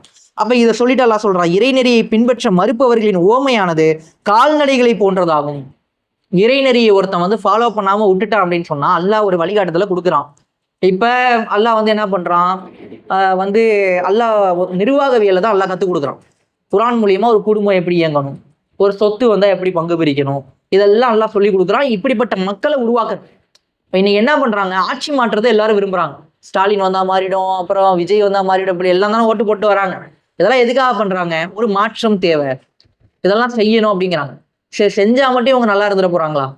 உதாரணத்துக்கு நாகூர் பீச்சில் EM அனிஃபான்னு சொல்லிட்டு அனிஃபாவுக்கு ஒரு பூங்கா ஒன்று கட்டினாங்க. இது யாருக்காக கட்டப்பட்டது? குழந்தைங்க விளாட்றதுக்காண்டி கட்டப்பட்டது. அதுக்குன்னு ஒரு தூய்மைத்துவம் இருக்குல்ல, அதை அதே மாதிரியே பராமரிச்சிருந்தா அது நல்லா இருந்திருக்கும். உருவாக்கி கொடுக்குறான் கவர்மெண்ட். அவன் எத்தனையோ கொள்ளடிச்சிட்டு போறான், மேட்டர் இல்லை. ஏதோ ஒன்று பேசிக்கா ஒரு மட்டமாவது இது பண்ணி கொடுக்குறான்ல. குழந்தைங்க விளையாடுற வாத்து இதுல போய் என் பெரிய எருமை மாடுங்க ஏறணும், தொட்டில எதுக்கு இதுங்க ஏறணும்? ஏறி எல்லாத்தையும் உடச்சு ஒரு 3 மாசம் ஆயிருக்குமா அது அந்த பூங்கா ரெடி பண்ணி. இன்ஸ்டாகிராம்ல அடுத்த நாளே வீடியோ வந்துருச்சு, எல்லாத்தையும் உடச்சிட்டானுவாங்க அப்படின்ட்டு. யார் ஏறினதுனால உடஞ்சி? இந்த எருமை மாடுங்க ஏறினதுனால உடஞ்சி. அறிவு வேணாம்? யார் ஏறணும் ஏறக்கூடாதுன்னு அறிவு இருக்குல்ல. ஏறலாமா? அப்படி ஏறி உடச்சு போட்டாச்சு. அப்ப என்னன்னா மாற்றம்ங்கிறது என்னன்னா, மேல இருக்கிறவன் மாறிட்டா எல்லாரும் மாறிடுவான்னு நினைச்சிட்டு இருக்காங்க. அது ஓரளவுல மாறலாம், அவனால கட்டுப்பாடு எல்லாம் கொடுக்க முடியாது. அப்ப ஒரு சமூகமே மாறணும். நீங்க தூய்மையை விரும்பிட்டு தான் தூய்மை எல்லா இடத்துலயும் போய் சேரணும்னு சொல்லணும். நீங்க இஸ்லாத்தை ஃபாலோ பண்ணிக்கிட்டு தான் இஸ்லாம் மேலோங்கணும்னு பேசணும். நீங்க ஒரு விஷயத்த ஃபாலோ பண்ணிக்கிட்டு தான் இன்னொருத்தவங்க கிட்டேயும் அது இருக்கணும்னு ஆசைப்படணும். நீங்களே பாண்ட இன்னொருத்தனை பார்த்து புளிக்கவே மாட்டாங்க அவன் குறைய சொல்லக்கூடாது. அதான உண்மை. அப்ப இந்த தூய்மை எல்லாமே என்னன்னா சமூக மாற்றம் தான் ஒரு மிகப்பெரிய மாற்றத்துக்கு வழிவகுக்கும். அதனாலதான் அல்லாஹ் என்ன பண்றான், இந்த குரானை கொண்டு முஸ்லிம் உம்மத்தை தயார்படுத்துறான். அந்த உம்மத்து எப்படி இருக்கும்னு சொன்னா, அது தூய்மையை பேணும், அது வட்டி வாங்காது, அது திருடாது, அது பொய் சொல்லாது, அது தகுதியான ஒரு தனி மனித மாற்றத்தை உருவாக்கக்கூடிய ஒரு சமூகமா இருக்கும். அந்த சமூகத்தினுடைய கூட்டமைப்பு உலகத்துக்கே நீதிக்கு வழிகாட்டும். இப்படிதான்ப்பா இருக்கணும், இப்படிதான்ப்பா வாழணும்னு முன்மாதிரியே வாழ்ந்து காட்டணும். அதனாலதான் அல்லாஹ் என்ன சொல்றோம், நம்ம ஏற்கனவே வசனங்கள்ல பார்த்துருக்கோம். என்ன சொல்றான்ல, தூதர் உங்களுக்கு சாட்சியா இருப்பாரு, நீங்க மக்களுக்கு சாட்சியா இருக்கணும். சாட்சியா என்ன? இப்படி தாண்டா வாழணும்னு வாழ்ந்து காட்டுறது. நமக்கு தூதர் வாழ்ந்து காட்டினாரு, நம்ம மக்களுக்கு வாழ்ந்து காட்டணும். நம்ம என்ன பண்றோம், நம்ம தான் போய் உடச்சு போட்டது. நாகூர்ல யார் மெஜாரிட்டி? முஸ்லிம்கள் தானே மெஜாரிட்டி. இப்போ அந்த அல்பத்தனமா அந்த வேலை, இது சின்ன உதாரணம் சொல்றேன். இந்த மாதிரி எத்தனையோ ஒழுக்கம் இல்லாத விஷயங்கள் இருக்கு. முஸ்லிம்களுக்கு வீடு கொடுக்க மாட்டாங்கன்னு நம்ம எல்லாரும் பெருமையா பேசுவோம். வீடு கொடுக்க மாட்டாங்க, முஸ்லிம்கள்னா வீடு கொடுக்க மாட்டாங்க. உண்மையை சொல்லுங்க, தீவிரவாதிங்கிறதுக்காண்டி வீடு கொடுக்கலையா, இல்ல சுத்தமா வச்சுக்கலங்கிறதுக்காண்டி வீடு கொடுக்கலையா? ஒரு முஸ்லீம் வீடு காலி பண்ணி போயிட்டாங்கன்னா வீடோட லட்சணம் என்னவா இருக்குது? தூய்மையை நம்ம யாராவது ஃபாலோ பண்றோமா? முஸ்லீமே முஸ்லீம் வீடு கொடுக்க மாட்டான், அதுக்கு என்ன பதில் சொல்றது? நீங்க தீவிரவாதின்னு அவனும் சொல்றான், அவனே தீவிரவாதியா இருக்கான. அப்ப என்ன எடுத்துக்காட்டு? அப்ப தூய்மை இல்லாம போகுது சமூகத்துல, ஒழுக்கம். ஒரு காலத்துல முஸ்லீம் பாயினா போய் சொல்ல மாட்டாரு, பாயினா திருட மாட்டாரு, பாயினா ஏமாத்த மாட்டாரு. இப்ப பாயிங்க தான்ப்பா ஃப்ராடுங்கிற லெவலுக்கு ஆயிடுச்சு. ஒரு காலத்துல தீவிரவாதின்னு சந்தேகப்பட்டான், இன்னைக்கு கொள்ள கஞ்சா கடத்துறவன் சந்தேகப்படுறான், தங்கம் கடத்துறவன் சந்தேகப்படுறான். அப்ப எதுலையுமே அந்த ஒழுக்க மாண்பு, இவன் தப்பு செய்ய மாட்டாங்கிற அந்த அடையாளமே இல்லாம போற அளவுக்கு உம்மத்து மாறி போச்சுல. அந்த அடையாளத்தை ஏற்படுத்த வேண்டிய மாற்றத்தை தான் குர்ஆன் ஏற்படுத்துது. அப்ப அல்லாஹ் அதை வச்சுதான் என்ன சொல்றான், இது இல்லாம இந்த நெறிய ஃபாலோ பண்ணாத ஒருத்தவனுடைய நிலை என்ன? குர்ஆனையும் ஹதீஸையும் ரசூலுல்லாஹ் சொன்ன அந்த வாழ்க்கை முறையை ஃபாலோ பண்ணாத முஸ்லிமு யார் யாரெல்லாம் இருக்கிறானோ, நாகரீகமற்றவனா, இஸ்லாம் சொல்லக்கூடிய நாகரீகம் இல்லாத ஒருத்தவனை பார்த்து இஸ்லாம் என்ன சொல்லுதுன்னா, அவனுக்கு ஓமையா அல்லாஹ் என்ன சொல்றான்னா, கால்நடைகளை போன்றவர்கள். கால்நடை மாதிரி அவங்க. எப்படிப்பட்ட கால்நடை? இடையனின் கூப்பாடு. அப்படிமா ஆட்டு மேய்கிறவன் அதை சொன்ன உடனே அப்படியே வந்து நின்றோம், அவ்வளவுதான். அதுக்கு எந்த நாலேஜும் கிடையாது, எதுக்கு போகணும், எதுக்கு. அதாவது சப்தமிடும் இடையனின் கூப்பாட்டையும் அலைப்பொலியையும் தவிர அவை வேறு எதையும் கேட்பதில்லை. ஆடி மேய்க்கிறவன் மாதிரி. இந்த உலக வாழ்க்கையில இன்பம் எப்படி? ஆடி மேய்க்கிற இடையனா யாரு? தஜ்ஜாலு, சைத்தான், யாரை வேணாலும் வச்சுங்க. இந்த உலகத்தை வச்சு வாழ்றது எப்படி, இன்பமா வாழ்றது எப்படி, அதை மட்டும் போதிக்கிற ஒரு கூட்டம் இன்னைக்கு உலகத்துல இருக்குல்ல. இப்படிதான் வாழணும், சந்தோஷமா வாழணும். எதுக்காண்டிடா அந்த மாதிரி அஞ்சரி அது என்ன சொல்றது, சந்தன கூட்டுக்கெல்லாம் ஏன்டா போற, அது இஸ்லாம் சொல்லலடா, இது தப்புடா அப்படின்னு சொன்னோம்னா அவன் மார்க்க வரம்புகளை பத்தி பேசுவான். ஜாலிக்குமா எங்க வேணாலும் போங்க, ஜாலிங்கிற வார்த்தை இடம்பெற்றுரும். எல்லா இடத்துலயும் இந்த ஜாலிங்கிற வார்த்தையை வச்சு எல்லா அனாச்சாரங்களையும் செய்வாங்க.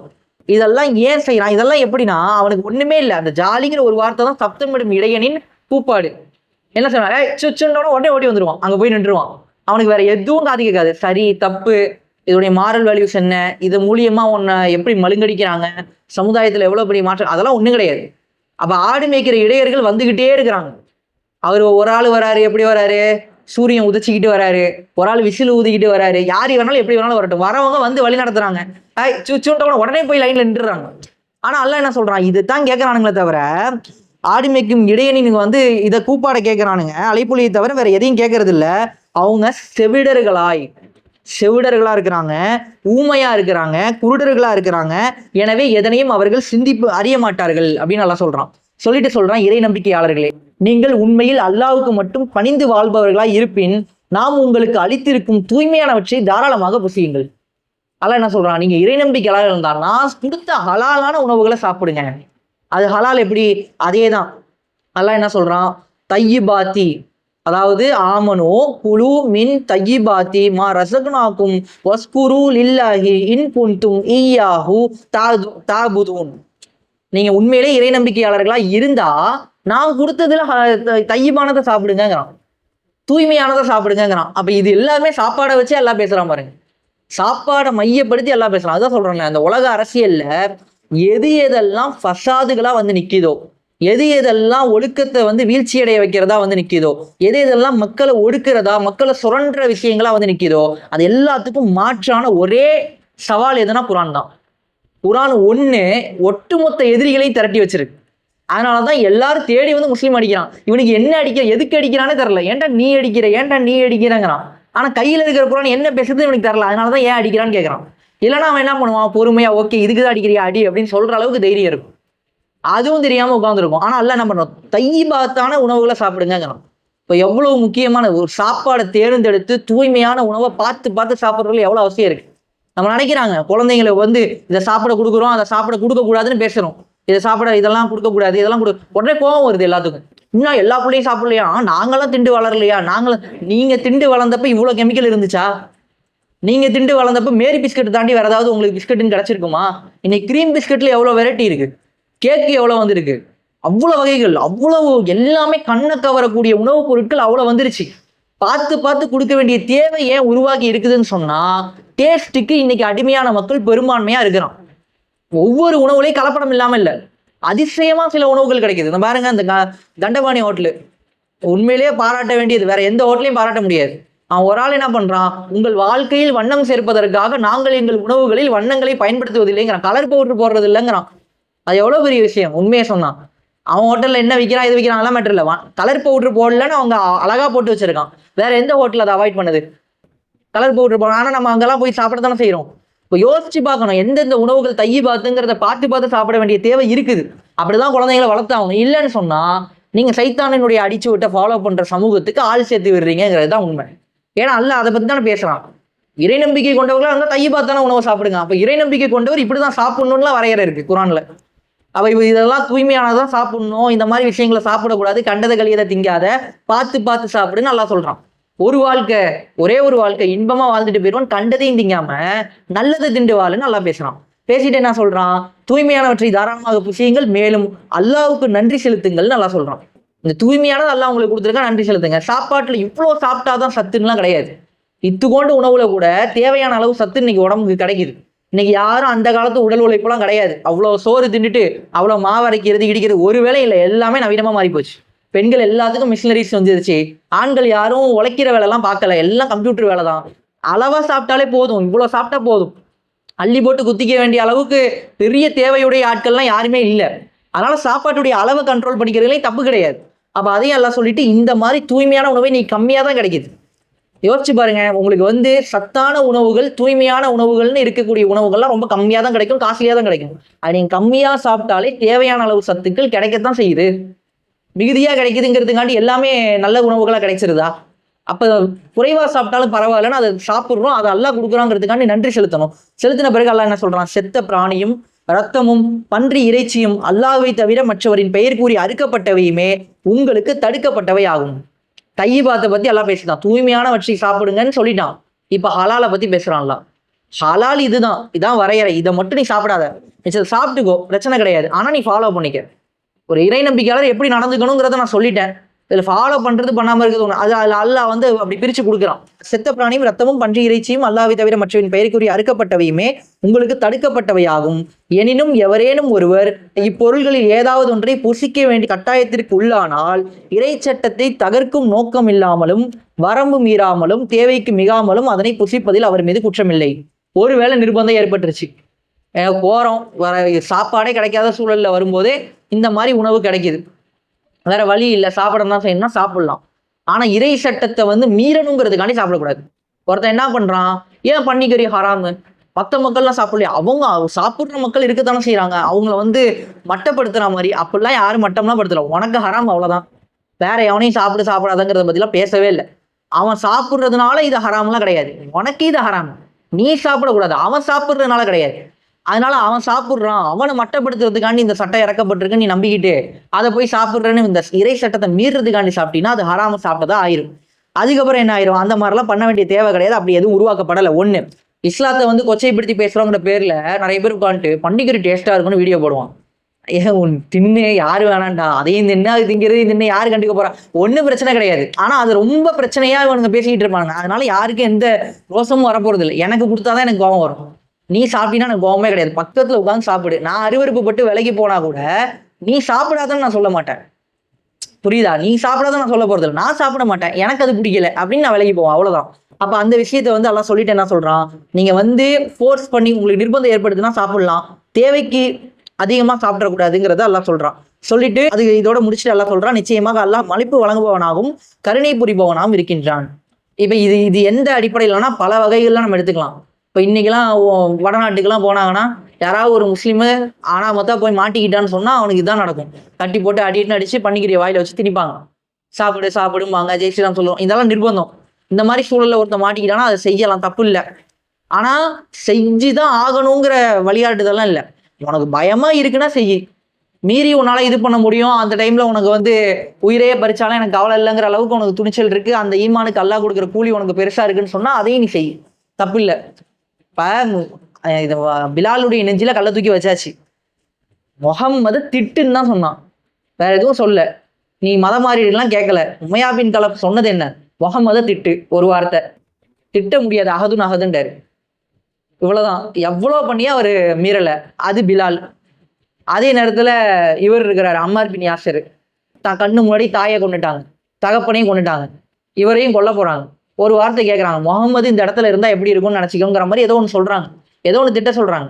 அவர் அதுக்கு ஆமாங்கிற மாதிரி சொல்லிட்டு ஓடி வந்துடுறாரு உயிர் தப்பிக்கிறதுக்காண்டி. வந்து அழுகுன்னு அழுகுறாரு ரசூலாட்ட சொல்லி, பரவாயில்ல விடுங்கன்னு ரசூலா சொல்றாங்க. இதுக்காக நீங்க குற்றம் பிடிக்கப்பட மாட்டீங்கன்னு ரசூலா சொல்றாங்க.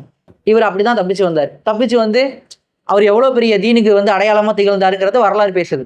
அப்ப ரெண்டு இடங்கள், எது தேவை எது தேவையில்லைங்கிறத சுச்சுவேஷன் தான் முடிவு பண்ணும். ஈமான அல்லாஹ் கையில இருக்குது, நீங்க என்ன சூஸ் பண்ணுங்கிறது அங்க சூழல் மாறும். அப்ப அதை அல்லாஹ் என்ன சொல்றான், அப்படி அந்த மாதிரி ஒரு நெருக்கடியான சூழல் ஏற்பட்டுச்சுன்னா தப்பு இல்லை அப்படின்னு நான் சொல்றான். இவங்கெல்லாம் என்ன தெரியுமா நெருக்கடி வச்சுப்பாங்க, நான் ஒரு ஃப்ரெண்டு கூட போனேன், வெளியே போனேன், எல்லாரும் சரக்கடிச்சாங்க, என்னால வேற தவிர்க்க முடியல, போஸ்ட் பண்ணிட்டாங்க, இது நிர்பந்தம். இதெல்லாம் நிர்பந்தமே கிடையாது. இந்த மாதிரி நிர்பந்தம் பேசுற அளவுக்கு இன்னைக்கு ஜென்ரேஷன் மாறி கிடக்குது. அப்ப அதெல்லாம் நம்ம புரிஞ்சுக்கணும், எது நிர்பந்தம் இல்லைங்கிறத வந்து சூழல்களும் ஈமானும் முடிவு பண்ணும். ஹராம் தெளிவானதுன்னா தெளிவானது, முடிஞ்சு போச்சு. ஃபோர்ஸ் பண்ணா நிர்பந்தத்தை பத்தி பேசலாம். இவன் எல்லாரும் சாப்பிட்றாங்க, நான் மட்டும் இருந்தா அது கொஞ்சம் அன்ஈஸியா இருக்கும், ஒரு மாதிரி டிஸ்கஸ்டா இருக்கும். அது என்ன சொல்லுவாங்க, டிஸ்கஸ்டிங்கா இருக்கும். கேட்டு பேசிக்கிறேன், ஏன்னா தப்பா பேர போகுது அது. அப்ப இதை வந்து ஃபாலோ பண்ணீங்க அப்படிங்கிறத எல்லாம் சொல்றான். சொல்லிட்டு அல்லாஹ் தன்னுடைய வேதத்தில் இறக்கியருளிய சட்டங்களை எவர்கள் மறைக்கின்றார்களோ, மேலும் இம்மையின் அற்ப லாபத்திற்காக அவற்றை விற்கின்றார்களோ, அவர்கள் உண்மையில் தங்கள் வயிறுகளில் நெருப்பை தவிர வேறு எதனையும் நிரப்பிக் கொள்வதில்லை. அல்லாஹ் என்ன சொல்றான், இந்த அல்லாஹ்வுடைய வசனங்களை மறைக்கிறவங்க, அற்ப லாபத்துக்காண்டி அதை விற்கிறவங்க, அவங்க எப்படிப்பட்டவங்கன்னா, அவங்களுடைய வயிற்றுல அவங்க நெருப்பை தவிர வேற எதையும் நிரப்பிக்கல. இன்னும் இறுதி தீர்ப்பு நாளில் அல்லாஹ் அவர்களிடம் பேசவும் மாட்டான், அவர்களை தூய்மைப்படுத்தவும் மாட்டான், மேலும் அவர்களுக்கு துன்புறுத்தும் தண்டனையும் உள்ளது. இப்ப இந்த விஷயத்தை எடுத்துக்கிட்டீங்கன்னா, இன்னைக்கு அல்லாஹ் வந்து முன் சென்ற சமூகங்களுக்கு வேதத்தை வழங்கியிருக்கான், தௌராத் இன்ஜீல்லாம் வழங்கியிருக்கான். அப்ப இதை வழங்கின அல்லாஹ் இங்க என்னென்ன சரியத்தை பேசுறானோ அதே சரியத்தை அங்கேயும் பேசியிருக்கான். அந்த சரியத்துகளை வந்து என்ன பண்ணுவாங்கன்னா, சூழலுக்கு ஏற்ற மாதிரி மாத்தி வளைச்சுப்பாங்க சில பேர். குர்ஆன் வந்து ஒரு தெளிவான இதை வந்து வேதக்காரர்கள் பண்ணியிருக்காங்க. அவங்களுடைய வேதம் வந்து இறுதி தூதரை பத்தின முன்னறிவிப்பை சொல்லுது. ஆனா அதை அவங்க மறைச்சாங்க. அதுக்கப்புறம் இன்னைக்கு என்ன சூழல் நடந்துகிட்டு இருக்கு, அல்லாஹ் தெளிவா வட்டி ஹராம்னு தெளிவா சொல்லிட்டான் மூசா நபி காலத்திலேயே. ஆனா இவனுக்கு என்ன பண்ணிட்டானுங்க, தனக்கு ஏற்ற மாதிரி வளர்ச்சிக்கிட்டானுங்க. என்ன சொல்லிட்டானுங்கன்னா, யூதர்களுக்குள்ள வட்டிக்கு விடக்கூடாது. அங்க என்ன சொல்லணும், உன்னுடைய சகோதரன் இருக்கான்ல, உன்னுடைய சகோதரன் பனு இஸ்ராயேல் சகோதரனுக்கு நீ வட்டிக்கு விடாத அப்படின்னு சொல்றான்ல, அப்படின்னு சொல்லியிருக்கான். அதே சமயத்துல என்ன சொல்றான், வட்டியே கூடாதுன்னு தடை செஞ்சிருக்கான். இவன் என்ன பண்ணிட்டான், சகோதரனுக்கு வட்டிக்கு விடாதுன்னு மெயினா எடுத்துக்கிட்டு என்ன பண்றான், யூதர்களுக்கு வட்டிக்கு கொடுக்க மாட்டாங்க. நீங்க பாருங்க, நிறைய பேங்கிங் சிஸ்டம் இருக்குது, யூதர்கள் வட்டி வாங்கக்கூடாது. அதனாலதான் பாருங்க, எல்லா நாட்டுக்கும் அமெரிக்காவோ இல்ல உலக நாடுகளோ கடன் தான் கொடுக்கும், இஸ்ரேலுக்கு மட்டும் இனாமா கொடுக்கும். இஸ்ரேல் மட்டும் கடனே கிடையாது, எல்லாம் அப்படியே அவன் கேட்பான் கொடுத்துருவானுங்க, அதை வச்சுக்கிட்டு அவன் செலவு பண்ணிட்டு இருக்கான். அது கடன் கூட கிடையாது, அதெல்லாம் வந்து டொனேஷன் அப்படி போயிட்டு இருக்கு. அப்ப யூதர்களுக்கு வட்டிக்கு விடக்கூடாது. ஆனா அதே சமயத்துல கோயிம்களுக்கு விடலாமா, அதாவது யூதர்கள் அல்லாத மக்களுக்கு கொடுக்கலாமான்னு கேட்டா அவங்களுக்கு வட்டி விடலாம். அதனாலதான் இவனுக்கு என்ன பண்றானுங்க, எல்லா ஃபசாதுகளையும் எல்லாருக்கும் கொடுத்துடுறானுங்க, தங்களுக்கு மட்டும் பாதுகாத்துக்கிறாங்க. இந்த சூழலை இவனுங்க உருவாக்கி வச்சிருக்கனால தான் அல்லாஹ் என்ன சொல்றான், இந்த அற்ப லாபத்துக்காண்டி அல்லாஹ்வுடைய வேதத்தை தூக்கி போட்டாங்களே, இதுக்கு பதிலாக இதுங்கிற மாதிரி அவங்க என்ன பண்றாங்க, எக்ஸ்சேஞ்ச் பண்ணிக்கிறாங்க. தங்களுடைய ரூல்ஸை வந்து தங்களுக்கு ஏற்ற மாதிரி வளர்ச்சிக்கிறாங்க. இந்த அற்ப லாபத்துக்கு விற்கிறதான, இதோடைய லாபம் என்ன, இவங்க உலகத்துல சுப்பீரியர் ஆகணும், இந்த உலகத்துடைய லாபம், எல்லா ஆட்சி அதிகாரமும் இவங்களுக்கு கிடைக்கணும். அதுக்காக என்ன பண்றாங்க, எவன் செத்தான் என்ன, எவன் வழிகிட்டு போனா எனக்கு என்ன, நாங்க கரெக்டா இருந்துப்போங்கிற மாதிரி ஒரு சூழல் ஏற்படுத்துறாங்களே. உலகத்துல நீதியை விரும்புறவன் நீதியை பெறணும், ஆனா மத்தவனுக்கு அநியாயம் செஞ்சு தங்களை உயர்த்தி பாக்குறதுக்கான அந்த சூழலை உருவாக்குறாங்களே, அவங்களுக்கெல்லாம் என்ன சொல்றான், இவங்க வயிற்றுல நெருப்பதான் சுமக்கிறாங்க அப்படிங்கிறாங்களா. அவங்க நிரப்பிக்கிட்டது எதுனா நரகத்துடைய நெருப்பு தான் அப்படின்னு சொல்லிட்டு அல்லாஹ் சொல்றான். இன்னும் இறுதி தீர்ப்பு நாள்ல அல்லாஹ் அவர்களிடம் பேசவும் மாட்டான், அவர்களை தூய்மைப்படுத்தவும் மாட்டான், மேலும் அவர்களுக்கு துன்புறுத்தும் தண்டனையும் உண்டு. இதே இந்த இந்த வேதக்காரர்கள் என்ன வேலையை செஞ்சாங்களோ அதே இன்னைக்கு குரானை வச்சுக்கிட்டு செய்யக்கூடிய ஆட்களும் உருவாயிட்டாங்க. இன்னைக்கு அந்த வல்லாதிக்க சர்வாதிகார நாடுகளுக்கு என்ன சொல்றது, அருவருப்பான வேலை செய்யக்கூடிய, அவனுக்கு பின்னாடி இருக்கக்கூடிய இன்னைக்கு அரபு நாடுகள் இருக்கு. அந்த அரபு நாடுகளுக்கு முட்டு கொடுக்கக்கூடிய உலமாக்கள் இருக்கிறாங்க. அவங்களாம் என்ன பண்றாங்க, சேம் இந்த வசனம் முன் சென்ற வேதக்காரர்களுக்கு எப்படி பொருந்ததோ அதே வேலைகளை செய்யக்கூடியவங்களாம் இவங்களும் மாறிட்டாங்க. இவங்களும் அதே பின்புலத்துல இருந்து தான் வராங்க.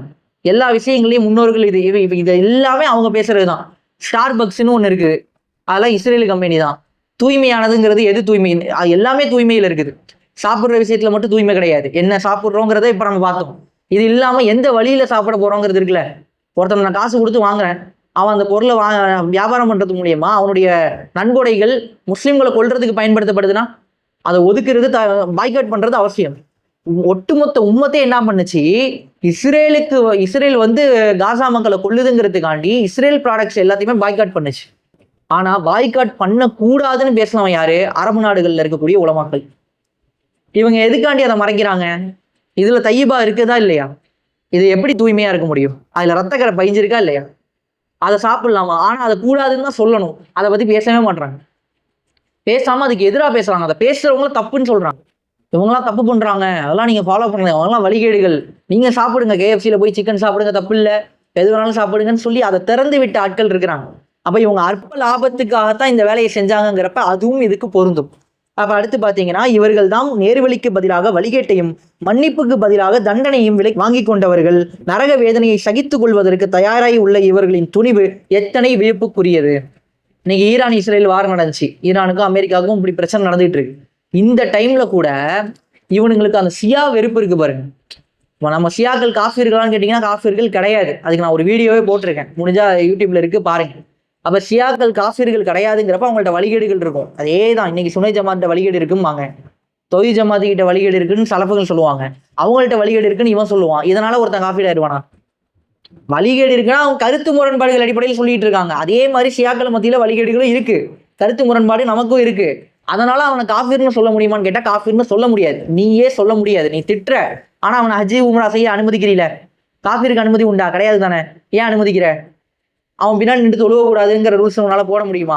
இப்ப எல்லாத்துலயுமே உங்களால முரண்படத்தான் முடியும். பிரச்சனைகள் நிறைய இருக்கு. கருத்து முரண்பாடுகளா பார்க்கணும். அதை விட்டு காஃபிர்னு சொன்னீங்கன்னா அவன் முழுமையா காஃபிரா இருக்கணும், இல்லைன்னா நீங்க தான் காஃபிர் ஆயிருவீங்க. ரசூலுல்லாஹ் சொல்றாங்க, ஒரு ஆளை பார்த்து ஒரு ஆள் காஃபிர்னு சொல்றான், அவன் காஃபிரா இல்லாம அவன் முஸ்லிமா இருந்துட்டானா எவன் சொன்னானா அவன் பக்கமா அது திரும்பிடும் அப்படிங்கிறாங்க. அப்ப அந்த ஃபத்வாவை கொடுத்து வச்சுட்டு இவங்க பேசிட்டு சேர்றா அவன் காஃபிர்ரா, நீ யாருக்கடா சப்போர்ட் பண்ண கேட்டா அமெரிக்காவுக்கு சப்போர்ட் பண்ணு. அமெரிக்கா ஈரான் அடிக்கிறான்னா ரொம்ப சந்தோஷமா இருக்கான். எப்படி இது கேவலமா இல்ல? எந்த அஹ்லுல் சுன்னா இமாம்களும் அதுக்கு ஆதரவு கிடையாது. இப்னு தைமியாவை தூக்கிட்டு காட்டுவானுங்க. அதுக்கு ஒரு வீடியோ போடவே இருந்தான். இப்னு தைமியா டைரக்டா சொல்றாரு, அதாவது வெளிப்புற சக்திகள்ல இருந்து ஷியாக்கள் மேலோங்கிறதுக்காக ஒரு கூட்டம் முயற்சி செய்தனா ஷியாக்களுக்காக அஹ்லுல் சுன்னா நிக்கணும்னு அவர் பேசி வச்சிருக்காரு. ஷியாக்கள் காஃபிர்கள் கிடையாதுன்னு அவர் பேசி வச்சிருக்காரு. ஒரு குறிப்பிட்ட சிந்தனை கொண்ட மக்களை மட்டும்தான் அவர் அவங்க வழிகேடுங்கிறாரு. இன்னைக்கு ஈரான்ல இருக்கக்கூடிய அந்த பிரிவை அவர் முஸ்லிம்கள் தான் சொல்றாரு. அப்ப இதெல்லாம் பொருட்படுத்தாம அங்க குழந்தைங்க கொல்லப்பட்டிருக்காங்க, அதை பொருட்படுத்தாம மக்கள் எல்லாம் துன்பத்துல ஆடுறாங்க, அதை பொருட்படுத்தாம அதெல்லாம் அவங்க செஞ்ச விளைவுங்கிறான். அவங்க கைகள் செய்த தீவினையின் காரணமாக நடந்துச்சுங்கிறான். இவங்க என்ன சாதுரியமா தப்பிச்சுக்கிட்டாங்களா? எப்படி ட்ரம்புக்கு பின்னாடி கிஸ் பண்ணி தப்பிச்சுக்கிட்டாங்களாம். இதை பெருமையா வேற பேசிக்கிறாங்க. அப்ப இதெல்லாம் அல்லாஹ் என்ன சொல்றான், இவங்க நரகத்தை சகிச்சுக்கிற அளவுக்கு இவங்களுக்கு ஏற்பட்ட துணிவு எவ்வளவு இது அப்படின்னு சொல்லிட்டு அல்லாஹ் பேசுறான், வியப்புக்குரியதுன்னு சொல்லிட்டு. இதற்கு காரணம் நிச்சயமாக அல்லாஹ் முழுக்க சத்தியத்துடனேயே வேதத்தை இறக்கி இருந்தும் வேதத்தில் கருத்து வேறுபாடு கொண்டவர்கள் தம் பிணக்குகளில் மூழ்கி சத்தியத்தை விட்டு வெகு தூரம் சென்று விட்டதுதான். சேம் அதேதான். இது காரணம் என்னன்னா, இவங்க வேதம் வந்த பிறகு சத்தியம் தெளிவான பிறகு அதுல கருத்து முரண்பாடு கொண்டதுதான் காரணம் அப்படின்னு அல்லாஹ் சொல்றேன். இப்போ குரானை கொண்டு எப்படி வழிநடத்தப்படணும், இந்த கருத்து முரண்பாடுகளுக்கு மத்தியில் எப்படி இணக்கமா செயல்படணும், இதெல்லாம் அல்லாஹ் சொல்லி கொடுத்தும் கூட அதுக்கான வழிமுறை, அது தூதரை இறக்கிட்டான், வேதத்தை இறக்கிட்டான், வழிகாட்டி அவர் வாழ்ந்து காட்டிட்டு போயிட்டாரு. அதுக்கப்புறமா என்ன பண்றாங்க, சத்தியத்தை தூக்கி போட்டு இவங்களுடைய அறியாமை கால வழக்கத்துக்குள்ள போறாங்க. தாங்கள் அரபுகள்னு பெருமடிக்கிறாங்க. இந்த பக்கம் நாங்கள் வந்து எகிப்தியர்கள்னு சொல்லி பெருமடிக்கிற ஒரு கூட்டம். ஒவ்வொருத்தரும் இப்படி அப்படியே ட்ராக் மாதிரி போகிறாங்க. இதனுடைய விளைவுனால என்ன ஆகுது? இவங்க வேதம் வந்த பிறகு, சத்தியம் வந்த பிறகு அதில் கருத்து முரண்பாடு கொண்டு பிரிஞ்ச காரணத்தினால தான் இதெல்லாம் நடக்குதுன்னு நல்லா லிஸ்ட் போடுறான். சொல்றான், நற்செயல் என்பது உங்களுடைய முகங்களை கிழக்கு நோக்கியோ மேற்கு நோக்கியோ திருப்புவது அல்ல. அதாவது நீங்க கிழக்கு நோக்கியோ மேற்கு நோக்கியோ திருப்புவது அல்லனா என்ன அர்த்தம்? நீங்க எந்த பக்கம் வேணாலும் திருப்பிக்கிங்க, அதுல நற்செயல் கிடையாது. கிப்லா முன்னோக்கி தொழுவுறீங்க, அமல்கள் செய்றீங்க, பயங்கரமா நன்மை செய்றீங்க, அதெல்லாம் ஒரு மேட்டரே கிடையாதுங்கிறான். எது மேட்ரு? அல்லாஹையும் இறுதி நாளையும் வானவர்களையும் வேதங்களையும் நபிமார்களையும் ஒருவன் முழுமையாக நம்புவதும். எதை நம்புறதா? அல்லாஹ்வை நம்புறது, வேதத்தை நம்புறது, இறுதி நாளை நம்புறது, வானவர்கள் நம்புறது, நபிமார்கள் நம்புறது. மேலும் அல்லாஹ்வின் மீது உள்ள நேசத்தின் காரணமாக தமக்கு விருப்பமான பொருளை உறவினர்களுக்கும் அனாதைகளுக்கும் வறியவர்களுக்கும் வழிபோக்கருக்கும் யாசிப்போருக்கும் அடிமைகளை மீட்பதற்கும் வழங்குவதும், மேலும் தொழுகையை நிலைநாட்டி ஜகாத்தை கொடுத்து வருவதுமே நற்செயலாகும். அல்ல நற்செயல்னா என்னன்னு பேசுறான். சும்மா இந்த பக்கம் கிப்லா அந்த பக்கம் கிப்லா இந்த கருத்து வேறுபாடு கொண்டு சொல்லு, இதெல்லாம் அமலே கிடையாது. இதை வச்சு உனக்கு பஞ்சாயத்தே கிடையாது. நீ என்ன வேணாலும் பண்ணிக்கோ, இதெல்லாம் ஒரு மேட்டரே இல்லைங்கிறான்ல. இதை வச்சு நீ பிரச்சனை பண்றியா? அதுல அமல் கிடையாது, அதுல வந்து நற்செயல் கிடையாது. எது நற்செயல்? அல்லாஹ்வையும் அல்லாஹ்வுடைய தூதரை நம்பியிருக்கணும், இறுதி நாளை நம்பியிருக்கணும், அதுக்கப்புறம் என்ன வேதங்களை நம்பியிருக்கணும், நபிமார்களை நம்பியிருக்கணும். இதெல்லாம் நம்பின பிறகு அல்லாஹ்வின் மீதான நேசத்தின் காரணமாக பெருமை இருக்கக்கூடாது, கர்வம் இருக்கக்கூடாது, என்ன எல்லாரும் புகழணுங்கிற நோக்கம்லாம் இருக்கக்கூடாது. அல்லாஹ்வை நான் நேசிக்கிறேன். அல்லாஹ் என்ன சொல்றான்? இந்த பூமி இப்படிதான் இயங்கணும்னு ஒரு வழிகாட்டுதல் கொடுக்குறான். அந்த வழிகாட்டுதல் இல்லாத சமநிலையற்ற சமூகமா இது இருக்குது. அப்ப இந்த சமூகத்தை மாத்துறதுக்கு என்னுடைய பங்களிப்பு என்ன? ஒண்ணு நேரடியா தர்மம் செய்யறது, இன்னொன்னு மறைமுகமா தர்மம் செய்யறது. நேரடியான தர்மம் என்ன? இந்த சமூகத்துல வறுமை இதா இருக்கா, என் சொந்தக்காரன்ல ஒருத்தன் ஏழை இருக்கானா, அவனுக்கு தர்மம் செய்யுங்க. சொந்தக்காரன் வந்து இலையா இல்லை, அனாதை இருக்காங்க யாரோ ஒருத்தவங்க, அவங்களுக்கு கொடுங்க. அதுக்கப்புறம் யாரு? யாசிப்போர், பிச்சை கேட்கிறவங்க, அவங்க கேட்கறாங்க, அவங்கள்ட்ட இருக்கு இல்லை, அவன் வந்து காசை வாங்கிட்டு போய் திரும்ப இன்னொரு ஆள்கிட்ட கேட்கட்டும், பிரச்சனையே கிடையாது. கேட்குறான், அவன் கை கால் நல்லாவே இருக்கட்டும், அவன் எல்லாம் இருக்குது, ஆனா வேலைக்கு போல, பிச்சை தான் எடுக்கிறான், கேட்கறவனுக்கு கொடுங்க, யாசிப்போருக்கு கொடுங்க, அவ்வளவுதான். கேட்டான் நான் கொடுக்குறதும் உடம்பு, இல்லைன்னா இல்லைன்ட்டு போ. அவனுக்கு கை கால் இருக்கு, ஏன் வேலை பார்க்க வேண்டியதானே? இந்த அட்வைஸ்லாம் எப்போ கொடுக்கணும்னா நல்ல விதமா கொடுக்கணும். எடுத்தெறிஞ்சு பேசுறது கொடுக்கக்கூடாது. உன்கிட்ட இருக்கு இல்லைங்கிறத பத்தி தான் பேசணுமே தவிர, இருந்துகிட்டே இல்லைங்கிற மாதிரி பேசுறதுக்காகவோ அவனை சமாளிச்சு துரத்துறதுக்காகவோ இதெல்லாம் பேசக்கூடாது. யாசிக்கிறவனு கொடுத்துடணும். அடிமைகளை மீட்பதற்கும் வழங்குவதும். அடிமைகளை மீட்கிறதுனா அந்த காலத்துல அடிமைகளை மீட்கிறது. இன்னைக்கு என்ன? இன்னைக்கு உண்மையிலேயே அடிமைகள் இருக்கிறாங்க நம்ம கண்ணு முன்னாடி. எப்படிப்பட்ட அடிமைகள் இருக்கிறாங்கன்னா, இன்னைக்கு தப்பான விஷயங்களை குடிக்கிறவங்க, தம் அடிக்கிறவங்க, இந்த மாதிரி அடிமையாதல் பழக்கங்கள்னு சிலது இருக்கு, அதுக்கு அடிமையானவங்க இருக்கிறாங்க. அவங்கள மீட்டெடுக்கிறதுக்கு இன்னைக்கு உம்மத்துல ஒருத்தர் மறுவாழ்வு மையங்கள் இல்லை. உண்மையிலேயே சமூகம் வந்து இன்னைக்கு உருவாக்க வேண்டிய ஒண்ணு மறுவாழ்வு மையங்கள். அதை உருவாக்கி அப்படிப்பட்டவங்களை கூட்டு வந்து சேர்க்க வச்சு அதுக்கு ஒரு டொனேட் பண்றீங்களா, இதுவும் அடிமையாதலை மீட்கிறது தான். இது ஒரு வழிமுறை, இதுல இருந்து நம்ம எடுக்கலாம். அப்ப இந்த அடிப்படையில அடிமைகளை மீட்டெடுக்கலாம். இது வேற வேற வகைகள்லையும் மீட்டெடுக்கிற வழிகள் இருக்குது, அது ரொம்ப விளக்கமா பேச முடியாது. அப்ப அடிமைகளை மீட்பதற்கும் வழங்குவதும், மேலும் தொழுகையை நிலைநாட்டி ஜக்காத்தை கொடுத்து வருவதுமே நற்செயல்களாகும். ஜக்காத் இல்லாம செலவு பண்றதை பத்தி எல்லாம் சொல்லிட்டு ஜக்காத்தை பத்தி பேசுறான். அப்ப இதெல்லாம் நற்செயல்னு சொல்லிட்டு, மேலும் வாக்குறுதி அளித்தால் தம் வாக்குறுதிகளை நிறைவேற்றுபவர்களும். எது? வாக்குறுதி கொடுத்தா அந்த வாக்குறுதி நிறைவேற்றணும். இது இறை நம்பிக்கையாளருடைய பண்பு, அல்லாஹ் மிக முக்கியமா சொல்றது. அப்ப நிறைவேற்றுபவர்களும் வறுமை மற்றும் துன்பங்களின் போதும் சத்தியத்திற்கும் அசத்தியத்திற்கும் நடக்கும் போராட்டத்தின் போதும் பொறுமையுடன் நிலைத்து இருப்பவர்களுமே புண்ணியவான்கள் ஆவர். ஒண்ணு என்ன? வறுமையின் போதும் துன்பங்களின் போதும். வறுமை என்ன? நமக்கு ஏழ்மை ஏற்பட்டுருச்சு. இன்னைக்கு ஈரான் எடுத்துக்கிட்டோம்னா அவங்களுக்கு வறுமை தான் ஏற்பட்டுருக்கு. உலகமே புறக்கணிச்சிருச்சு அவங்கள்ட்ட பொருளாதாரத்தை கையாளுறதுக்கு. இப்ப இந்த மாதிரி சூழல் வரதான் செய்யும். ஏதோ ஒரு வகையில அல்லாஹ்வுடைய அதாபின் காரணமாகவோ இல்லை சோதனையாகவோ இல்லை வேதனையாகவோ நமக்கு இது வரும். எப்படி வரும்னா வறுமை ஏற்படும். அப்படி வரும்போது என்ன பண்ணும்? பொறுமையா இருக்கும். அவனை நல்லா வச்சிருக்கான், என்ன நல்லா வச்சிடல, அப்ப அல்லாவே இல்லைன்னு பைத்தியகாரத்தனமா யோசிக்க கூடாது. அப்ப அல்லாஹ் என்ன சொல்றான்? இந்த டைம்ல ஒரு இறை நம்பிக்கையாளர் எப்படி இருப்பானா? பொறுமையா இருப்பான். அதுக்கப்புறம் என்ன? துன்பங்களின் போதும் வீட்டுல ஏதாவது இழப்புகள் ஏற்படலாம், நமக்கே ஏதோ ஒரு இழப்புகள் ஏற்படலாம், அந்த இழப்பான சூழல்லையும் பொறுமையா இருக்கணும். அடுத்து என்ன?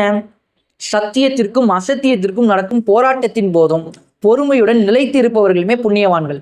சத்தியத்துக்கும் அசத்தியத்துக்கும் நடக்கிற போராட்டம் என்ன?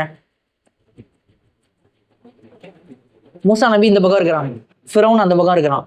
ஃபிரௌன் என்ன பண்றான்? மூசா நபி போய் ஒவ்வொரு வாட்டியும் போய் பேசுறாங்க, பனு இஸ்ராயேல் என் கூட அனுப்பிடுங்கிறாங்க. வந்து எதுக்கு நான் அனுப்பணும், கைத்தடியை போடுறாங்க, இந்த பார் பாம்பா மாறிடுச்சு, அல்லாவுடைய தூதர்னா அனுப்பி விடுங்கிறாங்க. எல்லா அத்தாட்சிகளையும் காட்டுறாங்க. காட்ட அவனுக்கு கோவம் வருது. ஒரு 4 மணி நேரம் வேலை பார்த்துட்டு இருந்த ஒரு ஆளுக்கு 6 மணி நேரம் வேலையை கூட்டுறான், 8 மணி நேரம் வேலையை கூட்டுறான். அப்புறம் ஒரு நாள் முழுக்க வேலை வாங்குறான், அடிக்கிறான், துன்புறுத்துறான். ஒரு நாளைக்கு ஒரு தடவை சாப்பாடு கொடுத்துருந்தோம், 2 நாளைக்கு ஒரு தடவை சாப்பாடு கொடுக்குறான். இவ்வளோ டார்ச்சர் பண்றான். சொல்ல அடிக்கிறான். எதுக்குடா அடிக்கிறான்? இங்க அடிச்சா தாண்டா அங்க வலிக்குங்கிறான் மூசா நபியை காட்டி. அவன் வந்து அங்க அடிச்சா அங்க தாண்டா வலிக்கும் அப்படிங்கிற மாதிரி நிலைமையில இவங்க உட்காந்துருக்கானுங்க. இந்த டைம்ல பனி இஸ்ராயேலுடைய நிலைமை என்ன? பொறுமையா இருந்துருங்க. அதனாலதான் அல்லாஹ் காப்பாத்தினான். அந்த பொறுமை இல்லாத சூழல் இருந்துச்சுன்னா என்ன இருக்கும்? உங்களால தாங்க எங்களுக்கு இந்த நிலைமைன்னு புலம்புன ஆட்களும் இருந்துச்சு, புலம்பாம பொறுத்துக்கிட்ட ஆட்களும் இருந்தாங்க. வந்து ரசூல்லா ஊரொதுக்கம் பண்ணாங்க. ரசூல்லாவை மட்டுமா பண்ணாங்க? பனு ஹாசிம்களுங்கிற ரசூல்லாவுடைய குலத்தையே சேர்த்து ஊரொதுக்கம் பண்ணாங்க. ஹாசிம் கணவாயில அத்தனை வருஷம் வாழ்ந்தாங்க. அப்ப என்னென்ன துன்பம் ஏற்பட்டுச்சு. மதினாவுக்கு ஹிஜ்ரத் செஞ்சு போனாங்க, கல்ல வயிற்றுல கட்டிட்டு இருந்த நிலைமை வந்துச்சு. அப்பயும் சஹாபாக்களுடைய நிலை என்ன? பொறுமையா இருந்தாங்க. அந்த பொறுமையா இருக்கணும். அதுதான் இறை நம்பிக்கையாளருடைய பண்பு. பொறுமையா இல்லாம நான் அங்க இருந்தா நல்லா இருந்திருப்பேன், உன்னை நம்பி வந்துட்டு என்ன ஜப்பான்ல ஜாக்கி ஜான் கூப்பிட்டாருங்கிற மாதிரி கதை சொல்லிட்டு உட்கார்ந்தோம்னா ஒன்னும் வேலைக்கு ஆகாது. அப்ப அதுதான் அல்லாஹ் சொல்றான். இவ்வளோத்தையும் சொல்லிட்டு அல்லாஹ் சொல்றான், வந்து பொறுமையுடன் நிலைத்து நிற்பவர்களுமே புண்ணியவான்கள் ஆவர், இவர்களே உண்மையாளர்கள், மேலும் இவர்களே இரையச்சமுடையவர்கள்.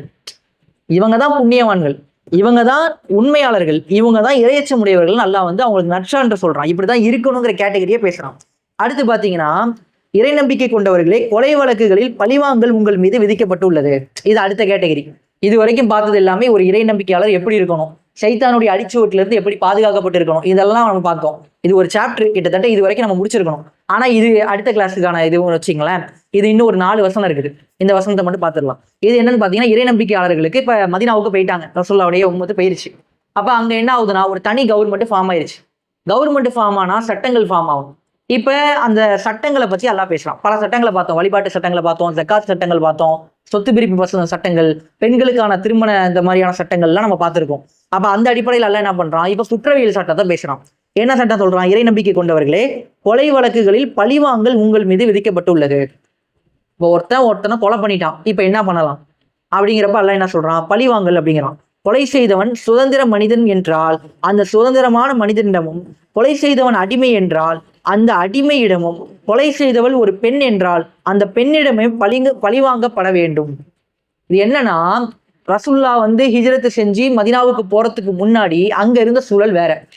ஹவுஸ் கஜ்ரஜ்னு 2 கோத்திரங்கள் இருந்துச்சு.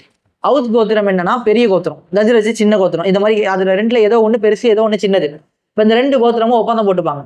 அந்த ஒப்பந்தப்படி என்னன்னா, இந்த பெரிய கோத்திரம் இருக்கும்ல, அந்த கோத்திரத்துல உள்ள ஒரு ஆள் கொண்டுட்டானா, அந்த கொலை செய்யப்பட்ட ஒரு ஆளுக்கு பதிலா இங்க உள்ள 10 பேரை கொண்டுருவாங்க. அதே இங்க உள்ள ஒருத்தனை கொண்டுட்டா ஈட்டு தொகை அவங்க கொடுத்துப்பாங்க. அங்க கொலைக்கு பழி வாங்க முடியாது, ஏன்னா அவங்க உயர்குலம் அப்படிங்கிற மாதிரி எண்ணிக்கையை வச்சும் செல்வத்தை வச்சும் இந்த மாதிரி ஏற்றத்தாழ்வுகள் இருந்துச்சு. அதே மாதிரிதான் இப்ப யூதர்களை என்ன பண்றாங்க, தங்கள உயர்குலத்து பெண் ஒருத்தி ஏதாவது திருடிட்டா இது பண்ணிட்டானா அங்க சலுகைகள். அதே தாழ்ந்த குலத்து பெண்மணி ஏதாவது பண்ணிட்டாங்கன்னா அவங்களுக்கு உடனே சட்டம் தான் ஃபாலோ பண்ணிடுறது.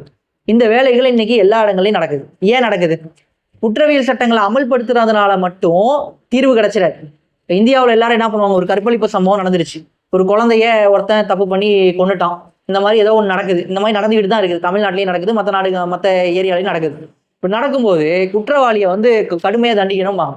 கடுமையாக தண்டிக்கணும்னா என்ன? கொலை பண்ணிடணும், கொலை மரண தண்டனை கொடுத்துடணும், இப்படிலாம் சட்டம் ஏற்றணும்னு சொல்லி எல்லாரும் கேட்பாங்க. ஏற்றிட்டாங்கன்னு வச்சுப்போம். மற்ற இடங்கள்ல ஃபசாத் இல்லாமல் இருக்கா? எல்லா இடங்கள்லயும் அநீதி இருக்கு, ஊழல் பண்றவங்க தான் இருக்கிறான். இப்ப இந்த குற்றத்தை பண்றவன் யாரா இருப்பான்? ஏதோ ஒரு எம்எல்ஏவோட பையனா இருப்பான். இவன் என்ன பண்ணுவான்? மரண தண்டனைட்டா எம்எல்ஏ சும்மாவே நல்ல வேலை பார்ப்பான், தான் பிள்ளைக்கு மரண தண்டனைனா என்ன வேலை பார்ப்பான்.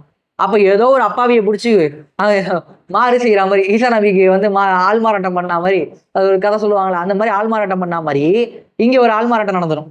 இவன் தான் பண்ணான்னு சொல்லி வேற ஒரு அப்பாவியை தூக்கிட்டு வந்து காட்டி இவன் பிள்ளைய காப்பாத்திப்பான். இப்ப ஒரு அப்பாவி கொல்லப்படுவான்ல. அப்ப என்னன்னா, டோட்டலாவே மாற்றம்ங்கிறது ஒவ்வொரு தனி மனிதர்கிட்டையும் வரணும்.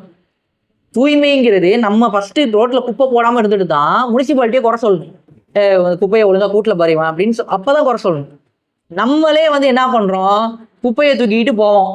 போறப்ப வீட்டுல குப்பை போட சொல்லுவாங்கன்னு சொல்லிட்டு குப்பையை தூக்கிட்டு போகும்போது குப்பை தொட்டி எங்கேயோ இருக்குன்னு சொல்லிட்டு பக்கத்து தொட்டி ஏதோ ஒரு ரோட்ல போற ஏதோ ஒரு வீட்டு கொள்ளையில, எங்க வீட்டு கொள்ளையில ஒருத்தன் போட்டு போயிட்டான், அதனாலதான் இதை சொல்றேன். அவன் இந்த மாதிரி குப்பையை போட்டு போயிருவானுங்க. இந்த மாதிரி பண்ற வேலை இருக்கு பாத்தீங்களா, இவங்கள்ட்ட என்ன தூய்மை இருக்கு? அதே இவன் என்ன பண்ணுவான், ஃபேஸ்புக்ல போய் எழுதுவான், தூய்மை பணியாளர்களுக்கெல்லாம் வந்து உரிய சம்பளம் கொடுத்துடணும் அவங்க வந்து வேலை செய்யறது இல்லை ஒழுங்கா, இது குறைய எழுதுவான் நிறைய எழுதுவான், நாடு என்ன நாசமா போகுது, ஒழுங்கா தூய்மை இல்லை, என்ன நாடு அப்படின்லாம் பேசுவான். நீ சுத்தமா இரு, நீ ரோட்டை சுத்தமா வச்சுக்கோ. அதனாலதான் சில விஷயங்கள் வந்து சரியான வழிகாட்டுதல் இருக்கும்போது அதை ஃபாலோ பண்ணி காட்டணும். அதுதான் ஒரு நம்பிக்கையாளருடைய பண்பு. நம்ம என்ன பண்ணணும்னா, உண்மையிலேயே இந்த மக்கும் குப்பை மக்காத குப்பையை பிரிச்சு வைங்கன்னு சொல்றாங்களே, உண்மையில நம்ம அதை ஃபாலோ பண்ணணும், அதை பண்ணி காட்டணும், நம்மள்ட்ட இருந்து அது வரணும். நம்ம வந்து எந்த விஷயத்திலையுமே சமூகத்துக்கு தீங்கு விளைவிக்காதவங்க, சமூக ஒழுங்குகளை ஃபாலோ பண்றவங்க நம்ம காட்டணும். லைசன்ஸ் இல்லாம வண்டி ஓட்டக்கூடாதா, ஓட்ட மாட்டேன். ஹெல்மெட் போடாம ஓட்டக்கூடாதா, ஓட்ட மாட்டேன். நான் பண்றேன், ரூல்ஸ் தானே, நான் ஃபாலோ பண்றேன். நீ போடுற ரூல்ஸ் நான் ஃபாலோ பண்றேன். அதே மாதிரி ரூல்ஸ் போடுற நீ ஒழுங்காயிரி, அப்பதான் கேட்கறதுக்கு தகுதி இருக்கு. அந்த மாதிரி ஒரு சமூகத்தை உருவாக்குவோம். சட்டம் ஒழுங்கை ஃபாலோ பண்ணக்கூடிய ஒழுக்கமான, நீட்டான, ஒரு நேர்மையான, நீதியான ஒரு சமூகத்தை உருவாக்கிட்டு அப்புறம் கேள்வி கேட்கறது தான் கரெக்ட். நம்ம என்ன பண்றோம், நம்மளே ஒழுங்கு கிடையாது, நம்ம கேள்வி மட்டும் கேட்போம். இது வந்து எப்படின்னா சும்மா புரணி பேசுற மாதிரி. இவனே ஒழுங்கு கிடையாது, இவனே தப்பா இருப்பான், இவன் ஊரை பார்த்து அவன் அப்படியா இவன் இப்படியான்னு பேசுற மாதிரி தான் இது. இப்படி பேசுற வரைக்கும் அது ஒரு ப்ராபகண்டாவே போய்கிட்டு இருக்கும். ஒருத்தனுக்கு எதிராக ஒருத்தனை திசை திருப்புறதுக்கான வழிகள் உருவாக்கிட்டே இருக்கும். எப்பயுமே அவங்க நேர்மையா இருக்கவே முடியாது. அப்ப அந்த சூழல்கள் இருக்கிறதுனாலதான் நம்ம என்ன பண்ணணும்னா இந்த டீசென்சியை ஃபாலோ பண்ணணும். அப்ப இந்த சட்டம் ஒழுங்கை பொறுத்த வரைக்கும் குற்றவியல் சட்டம்னு வரும்போது அந்த சட்டத்தை அன்னைக்கு அமல்படுத்துறதுக்கு தூய்மையான ஒரு சமூகம் இருந்துச்சு. சித்திரத்தோட ஒழுக்கமா நீதியா நடக்கக்கூடிய ஒரு சமூகம் இருந்துச்சு. அந்த சமூகத்துக்கு இந்த சட்டத்தை அல்லாஹ் சொல்றான்.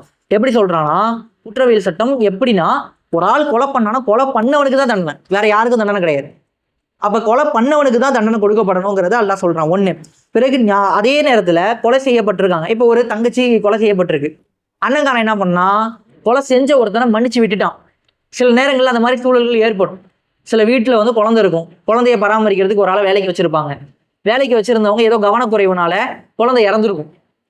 அப்படிப்பட்ட சூழல் ஏற்படும் போது இது ஒரு ஆக்சிடென்ட். ஆனா இது கூட இவங்க தான் கொலை பண்ணியிருப்பாங்கன்னு சந்தேகம் கூட இருக்கும். அந்த மாதிரியான ஒரு சூழல் ஏற்படுது. சில நேரங்கள்ல மன்னிக்கிறதுக்கான சூழல் இருக்கிறதுக்கான வாய்ப்பு இருக்கும். அப்ப தான் அல்லாட்ட மன்னிக்கப்பட வேண்டும் அப்படிங்கிறதுக்காண்டி ஒருத்தவர் இந்த உலகத்திலேயே இன்னொருத்தவங்களை மன்னிக்கிறாருன்னா அது தப்பு கிடையாது. அப்ப அந்த சூழல்கள் அதுக்கான முகாந்திரங்கள் இருக்குங்கிறப்ப சில பேர் மன்னிப்பாங்க. அந்த மன்னிச்சுட்டாங்கன்னா பிரச்சனை கிடையாது, ஈட்டுத்தொகை வாங்கிக்கிறாங்க. அதாவது உயிருக்கு பதில் உயிருங்கிற மாதிரி இல்லாம ஈட்டுத்தொகை வாங்கிக்கிட்டு அவங்க மன்னிச்சு விடுறாங்கன்னா அது தப்பு கிடையாது. அப்படி அவங்க மன்னிச்சிட்டாங்கன்னா ஓகேங்கிறான். அப்ப சொல்லிட்டு சொல்றான், இது உங்கள் இறைவனிடமிருந்து வழங்கப்பட்ட சலுகையும் கருணையுமாகும். இதன் பின்னரும் எவராவது வரம்பு மீறினால் அவருக்கு துன்புறுத்தும் தண்டனை உண்டு. இந்த மேட்டுக்குடியா இருப்பாங்களே, உயர் ரக மக்கள் இருப்பாங்களே, அவங்கள ஒரு ஆளை ஒருத்தன் கொண்டிருப்பான், அவனுக்கு பதிலாக கொன்னவனை தான் கொல்லணும். ஆனா இவனுக்கு பழி வாங்குற உணர்ச்சி இன்னும் இருக்கும்.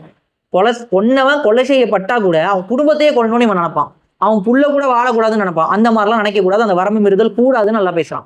ஏன்னா இன்னைக்கு சமூகம் எப்படி இருக்கு, ஜாதி இந்த ஏற்றத்தாழ்வுலாம் இருக்கு. இப்போ உயர் ஜாதி உள்ள ஒருத்தன் தாழ்ந்த ஜாதி ஒருத்தன் வந்து உயர் ஜாதியில உள்ள ஒருத்தனை கொண்டுட்டானா, கொன்னவனை கொன்னவனுக்கு மரண தண்டனை கொடுத்துடணும். இதுதான் இஸ்லாமிய சட்டம். அவன் மரண தண்டனை கொடுக்கப்பட்டாலும் அவன் புள்ள கூட இந்த உலகத்துல வாழக்கூடாதுன்னு சில பேர் வரம்பு மீறி துடிப்பான். அந்த மாதிரிலாம் துடிக்க கூடாதுன்னு நல்லா சொல்றான். இது வரம்பு மீறுதல் கூடாது அப்படிங்கிறான். அவங்களுக்கு துன்புறுத்தும் தண்டனை உண்டு. அப்படி ஏதாவது நீ செஞ்சுட்டேன்னா உனக்கு துன்புறுத்தும் தண்டனை நரகத்தில் இருக்கு அப்படின்னு நல்லா சொல்றான். சொல்லிட்டு நல்லறிவுடையோரே, கொலைக்கு பழிவாங்குதல் என்னும் விதிமுறையில் உங்களுக்கு வாழ்வு இருக்கிறது. அதாவது என்ன சொல்றான், நல்லறிவுடையோரே, அறிவுடைய மக்கள் நல்லா ஒன்று புரிஞ்சுக்குங்க. கொலைக்கு பழிவாங்குதல் எனும் இந்த விதிமுறையில உங்களுக்கு வாழ்வு இருக்கு. இதனை உணர்ந்தால் இறை சட்டங்களை மீறுவதிலிருந்து நீங்கள் விலகி இருக்கக்கூடும் அப்படின்னு நல்லா சொல்றான். இப்ப இந்த இந்த சட்டத்தின் மூலமா என்ன நடக்கும்னா குற்றங்களை தடுக்க முடியும். ஒண்ணு. ரெண்டாவது என்னன்னா, இது வந்து ஒழுங்கு நடவடிக்கையாகவும் இருக்கும். அதே சமயத்துல ஒருத்தவங்களுக்கு வந்து பழிவாங்குற உணர்ச்சி அது நீர்த்து போக வச்சிருக்கும். உண்மையை சொன்னா மனிதனுடைய உள்ளம் இருக்குல்ல, அது நீங்க பாருங்க. இப்போ ஒரு குற்றம் நடக்கும், அந்த குற்றத்துக்கு ஒரு தண்டனை வேணும்னு கேட்டுக்கிட்டே இருப்பாங்க. கேட்டுக்கிட்டு இருக்கிறது கூட அந்த கோரிக்கைக்கான இதா மாறிடும், தீர்வா மாறிடும். உதாரணத்துக்கு ஏதாவது ஒரு குற்றம் நடக்குதுன்னு வச்சுப்போம். அதிகமா நம்ம பழக்கப்பட்ட ஒண்ணுதான், முஸ்லீம் சமூகம்னாலே ஏதோ ஒரு சட்டம் அமலாக்கப்பட்டுரும். அப்ப அந்த சட்டம் வந்து அதை தடுக்கலங்கிறதுலாம் மேட்ரு இல்லை. எல்லாம் குரூப்பா போய் கூட்டமா நின்று ஹார்ஷா கத்திட்டு வந்துருவோம். 11 மணிக்கு போவோம், ஒரு தண்டனை உரை ஒருத்தர் பேசுவாரு, ஆச்சு மூச்சும் பாரு பார்த்து நடந்துக்கன்றவாரு. அப்புறம் இத்துடன் உரை முடிக்கப்படுகிறது, எல்லாம் கலைஞ்சு வந்துருவோம். அதுக்கப்புறம் அந்த சட்டம் வந்து இயற்றப்பட்டுச்சா, தடுக்கப்பட்டுச்சா, அது என்ன ஆச்சு, அது எந்த நிலைமையில இருக்கு, அதெல்லாம் நமக்கு தெரியாது. அதுக்கப்புறம் ஜிமிக்கி கம்மல் மாதிரி ஏதோ ஒன்று புதுசா வரும், அதை மாறிக்கிட்டு அப்படியே நம்ம டைவர்ட் ஆகி போயிடுவோம். அந்த சட்டம் வந்துச்சு. இப்போ இது நடந்துச்சு, வக்ஃபு திருத்த சட்டம், அது வந்துச்சா வரலையா, யாருக்காவது ஞாபகம் இருக்கா? என்ன ஆச்சு தெரியுமா? அதுக்கு போராட்டங்களும் பண்ணிருப்போம்ல. இந்த மாதிரி நிறைய வரும். இதுவே தீர்வு அமைஞ்சிரும். ஆனா அப்படி தீர்வு இல்லை. அல்ல என்ன சொல்றான், பழிவாங்குதல் தண்டனையா வச்சுட்டான். கண்ணுக்கு கண்ணு பல்லுக்கு பல்லுங்கிற மாதிரி தீர்வு வச்சாச்சு, அதோட முடிஞ்சு. அல்ல என்ன பண்றான், அதுக்கப்புறம் கிடையாது. இந்த தண்டனையிலையுமே நீங்க பாத்தீங்கன்னா, ரசூலுல்லாஹ் என்ன பண்றாங்க, இப்போ ஒருத்தன் வந்து ஒரு ஆளை வெட்டிட்டான்னு வச்சுப்போம், வெட்டினவனுக்கு காயம் ஆறணும். ஆறின பிறகு வெட்டப்பட்டவனுக்கு காயம் ஆறி அவன் சரியான பிறகு வந்து திரும்ப அந்த தண்டனை நிறைவேறும். இப்படிதான் சட்டம் இருக்கு. ரசூலுல்லாஹ் என்ன பண்றாங்க, ஒருத்தர் காலில் வெட்டிடுறாரு. வெட்டின உடனே என்ன பண்றாரு, திரும்ப அவனை நான் பதிலுக்கு வெட்டுவேன்னு வந்து நிற்கிறார். ரசூலுல்லாஹ் என்ன பண்றாங்க, காயம் ஆறட்டும் வெயிட் பண்ணுங்கிறாங்க. இல்லை நான் இப்பவே வெட்டுவேங்கிறார். சரின்ட்டு ரசூலுல்லாஹ் அமல்படுத்திடுறாங்க. வெட்டிட்டாரு. வெட்டினவனுக்கு ஆல்ரெடி வெட்டப்பட்டார்ல, அவருக்கு ஆறுறதுக்கு முன்னாடி அவனுக்கு ஆறிடுச்சு.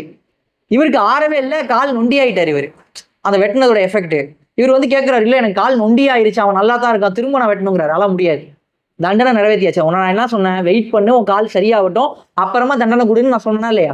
கண்ணுக்கு கண்ணு பல்லுக்கு பல்லு அப்படிதான் வேலை செய்யணும். உடனடியாக இது பண்ணல, அப்போ ஒன்றும் செய்ய முடியாது, நீ கிளம்புன்ட்டாங்க. அப்போ என்னன்னா இதான் தண்டனைங்கிறது வந்து பொறுமையாகவும் சில இது நிறைவேற்ற வேண்டிய தேவை இருக்கும். எது அந்த கண்ணுக்கு கண்ணு பல்லுக்கு பல்ல இஸ்லாம் வந்து முறைப்படி நிறைவேற்றுது. அதனால ரொம்ப விசாரிச்சு ஒரு தண்டனை டக்குன்னு நிறைவேற்ற முடியாது, பார்த்து பொறுமையா தான் நிறைவேற்ற முடியும். அப்ப அது இஸ்லாம் சொல்லுது. அடுத்து பாருங்க, ஆமா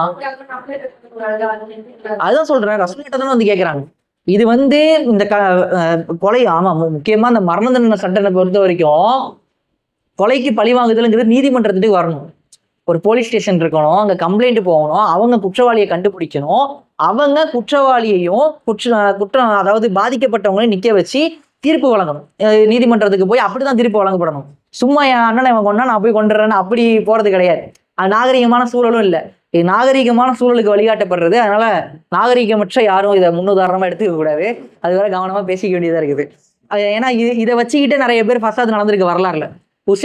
அதாவது உஸ்மான் ரலியல்லாஹு கொலைக்கு பழி வாங்குறதுக்கு முட்டாள்தனமான விளக்கம் இந்த வசனத்துல தான் எடுக்கப்பட்டிருக்கு. அப்ப இதை பத்தி நம்ம பேசுவோம் இன்ஷா அல்லாஹ். இப்ப அடுத்து பாத்தீங்கன்னா, உங்கள் மீது விதிக்கப்பட்டுள்ளது, உங்களில் ஒருவருக்கு மரணம் நெருங்கும் போது அவர் ஏதேனும் செல்வத்தை விட்டு செல்வாரானால் தம் பெற்றோருக்கும் நெருங்கிய உறவினர்களுக்கும் முறைப்படி அவர் வசியத் மரண சாசனம் செய்தல் வேண்டும். இது என்னன்னா, ஒருத்தவர் மௌத்தா போறாருங்கிற சுச்சுவேஷன் வந்துருச்சு. அப்ப அவர் என்ன பண்ணிருந்தோம்னா, வந்து மரணம் நெருங்குற சுச்சுவேஷன் வந்துருச்சுன்னா அவர் என்ன பண்ணணும், தன்னுடைய செல்வத்தை விட்டு செல்ல போறாரு. அவர்கிட்ட காசு இருக்கு, நிறைய செல்வம் இருக்குன்னா அதை அவர் என்ன பண்ணிடணும், முறையா தம் பெற்றோருக்கும் நெருங்கிய உறவினர்களுக்கும் முறைப்படி அவர் வசியத்து மரண சாசனம் செய்தல் வேண்டும். தன்னுடைய குடும்பத்தார்களுக்கு அவர் வந்து வசியத்தை செஞ்சிடணும். இது என்னென்ன பங்கு இப்படி கொடுத்துருங்க முறைப்படிங்கிறத சொல்லிட்டு போயிடணும் அப்படின்னு வந்து சொல்றாங்க. அடுத்து வந்து இரையச்ச உடையோர் மீது இது கடமையாகும். இது கடமைங்கிறான்ல. இது ஏன் கடமை அப்படின்னு சொன்னா, நல்லா பாருங்க, ஒருத்தர் நல்லா சம்பாதிச்சிருவாரு. நிறைய பேருக்கு அந்த சுச்சுவேஷன் நடந்திருக்கு. நல்லா சம்பாதிச்சிருவாரு. அந்த சொத்தை வந்து அவர் வந்து என்ன பண்ணிருப்பாரு, உருவாக்கும் போதே சொத்தை தான் பேர்ல வாங்காம தான் உமா அப்பா பேர்ல வாங்கிட்டு போயிடுவாரு. அப்ப என்ன ஆகும்னா, இவர் முன்னாடியே மௌத்தா போயிடுவார். உமா அப்பா பேர்ல இருந்தா என்ன ஆயிரும், அவரோட சகோதரர்களுக்கு சொத்து பங்காயிரும், இவங்க பிள்ளைங்களுக்கு சொத்து இல்லாம போயிடும். இதெல்லாம் நடந்திருக்கு. நம்ம சுத்தி உள்ளவங்க சில பேருக்கு அப்படி நடந்திருக்கு. சம்பாரிச்சு ஊட்ட கட்டினவர் செத்து போயிருப்பாரு. அவருக்கு வந்து ஒன்றும் இல்லாமல் போயிருக்கும். தான் வாப்பா பேர்ல வாங்கியிருப்பாரு. வாப்பா பேர்ல சொத்து இருக்கிறதுனால வாப்பாவோட பிள்ளைங்களுக்கு சொத்து போயிடும். இவங்களுக்கு அந்த சொத்துல ஒரு பங்கு தான் கிடைக்கும். அந்த மாதிரி சுச்சுவேஷன் வந்துடும். ஆனா வாப்பாவுக்கு தெரியும்ல எது நீதினு. அப்போ அவர் என்ன பண்ணிருக்கணும், முறையா வசியத்து செய்யறதுக்கான சூழல் இருக்கணும். அவர் இருக்கும்போதே இது என்னோட சொத்து இல்லைங்கிறத அவர் விட்டு கொடுத்தாலும் தப்பு கிடையாது. அப்ப இந்த மாதிரியான விஷயங்கள் இருக்கு. இந்த வசியத்து மேட்டரை பொறுத்தவரைக்கும் கவனமா இதை பண்ணி ஆகணும். பண்ணலன்னு சொன்னா வேற பிரச்சனைகள் உருவாகலாம். வசியத்து பண்ணாம விட்டுட்டு போகும்போது பின்னாடி அது சண்டை பிரச்சனை குழப்பம் ஏற்படும். இந்த சொத்து எனக்கு தான் பங்கு இருக்கு, எனக்கு பங்கு இல்லை, உனக்கு நான் இதை தான் செஞ்சாச்சுல, உனக்கு நகை போட்டாச்சு, உனக்கு எதுக்கு இந்த சொத்து, இந்த மாதிரி டீலிங்லாம் நிறைய நடக்கும் பின்னாடி. இந்த பின்னாடி எந்த பிரச்சனையும் இல்லாம குடும்ப ஒற்றுமை விரும்புறவங்க முன்னாடியே இந்த வசியத்தை செஞ்சிடணுங்கிறத எல்லாம் சொல்றான். சொல்லிட்டு யாரேனும் அந்த வசியத்தை கேட்டு பின்னர் அதனை மாற்றிவிட்டால் அதன் பாவம் அவ்வாறு மாற்றியவர்களைத்தான் சாரும். திண்ணமாக அல்லாஹ் யாவற்றையும் செவியுறுபவனாகவும் அறிபவனாகவும் இருக்கின்றான். இப்ப என்னன்னா, ஒருத்தர் வசியத்தை செய்யறாரு, முறையா தெளிவா சொல்லிடுறாரு, இந்த மாதிரி நான் மௌத்தா போயிட்டேன்னா சொத்தை இப்படி பங்கு பிரிச்சு கொடுத்துருங்கிற. ஆனா கேட்கிற ஒருத்தன் அந்த பங்குதாரர்கள்ல ஒருத்தனா இருக்கான், அவனுக்கு கம்மியா பங்கு வரா மாதிரி தெரியுது. அவன் என்ன பண்ணிடுவான், இல்லப்பா பச்சை கிளிக்கு வந்து 2 பங்கு கூட கொடுக்க சொல்லியிருக்காங்கன்னு வாசிச்சுட்டு போயிடுவான். அந்த மாதிரி பண்ணானா அவனுக்கு தான் குற்றம் அப்படின்னு சொல்லி எல்லாம் சொல்றான். சொல்றான், ஆயினும் வசியத்து செய்தவர் தெரிந்தோ தெரியாமலோ அநீதி இழைத்து விட்டார் என்று எவரேனும் அஞ்சி சம்பந்தப்பட்டவர் மத்தியில் இந்த விவகாரத்தை ஒழுங்குபடுத்தி விட்டால் அது அவர் மீது குற்றமாகாது.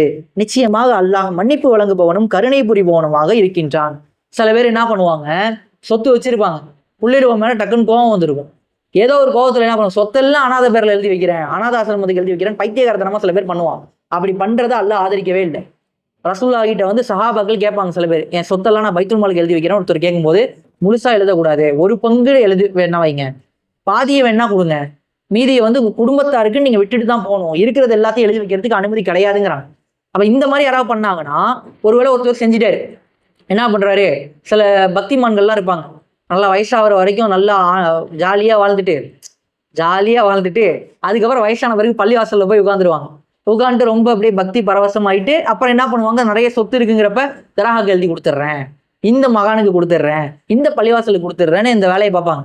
அப்படிலாம் பார்க்குறப்ப ஒரு ஆள் அப்படி பார்த்துட்டாரு, இந்த மாதிரி வசியத்தையே பண்ணிட்டு போயிட்டாருன்னா அந்த வசியத்தை நிறைவேற்றப்படாது. முறைப்படி அது சொத்து பிரிக்கப்பட்டு இங்கே தான் கொடுக்க போடணும். ஒருவேளை அது அவருக்கு ரொம்ப விருப்பமாக இருந்தால் 1 பங்கு கொடுக்கலாம், இல்லை சொத்துல பாதி கொடுக்கலாம். அந்த அளவுக்கு வெல்த்தான ஒரு ஆளாக இருந்தால், இவர்கிட்ட இருக்கிறதே 600 ஸ்கொயர் ஃபீட்டு, ஆனால் 6 பேருக்கு பங்கு போடணும். இந்த இடத்துல அதை போய் இங்கே கொடுக்குற மாதிரி முட்டாள்தனமாக சில பேர் இருப்பான். அப்போ அதெல்லாம் முறைப்படுத்த வேண்டிய வேலையை நம்ம பார்த்து தான் ஆகணும். அந்த மாதிரி பார்க்கறது தப்பு இல்லை அப்படின்னு சொல்லிட்டு எல்லாம் சொல்கிறாங்க. அதனால தான் பாருங்க, ஒரு சட்டம், அந்த சட்டத்தின் மூலமா இந்த விளைவு ஏற்படணும். இந்த விளைவு ஏற்படுறதுக்கான சூழல் ஏற்படணும்னா இப்படி நடந்துக்கிறது தப்பு இல்லை அப்படின்னு முழு கிளாரிட்டியோட ஒரு சட்டத்தை எல்லாம் விளக்கணும்.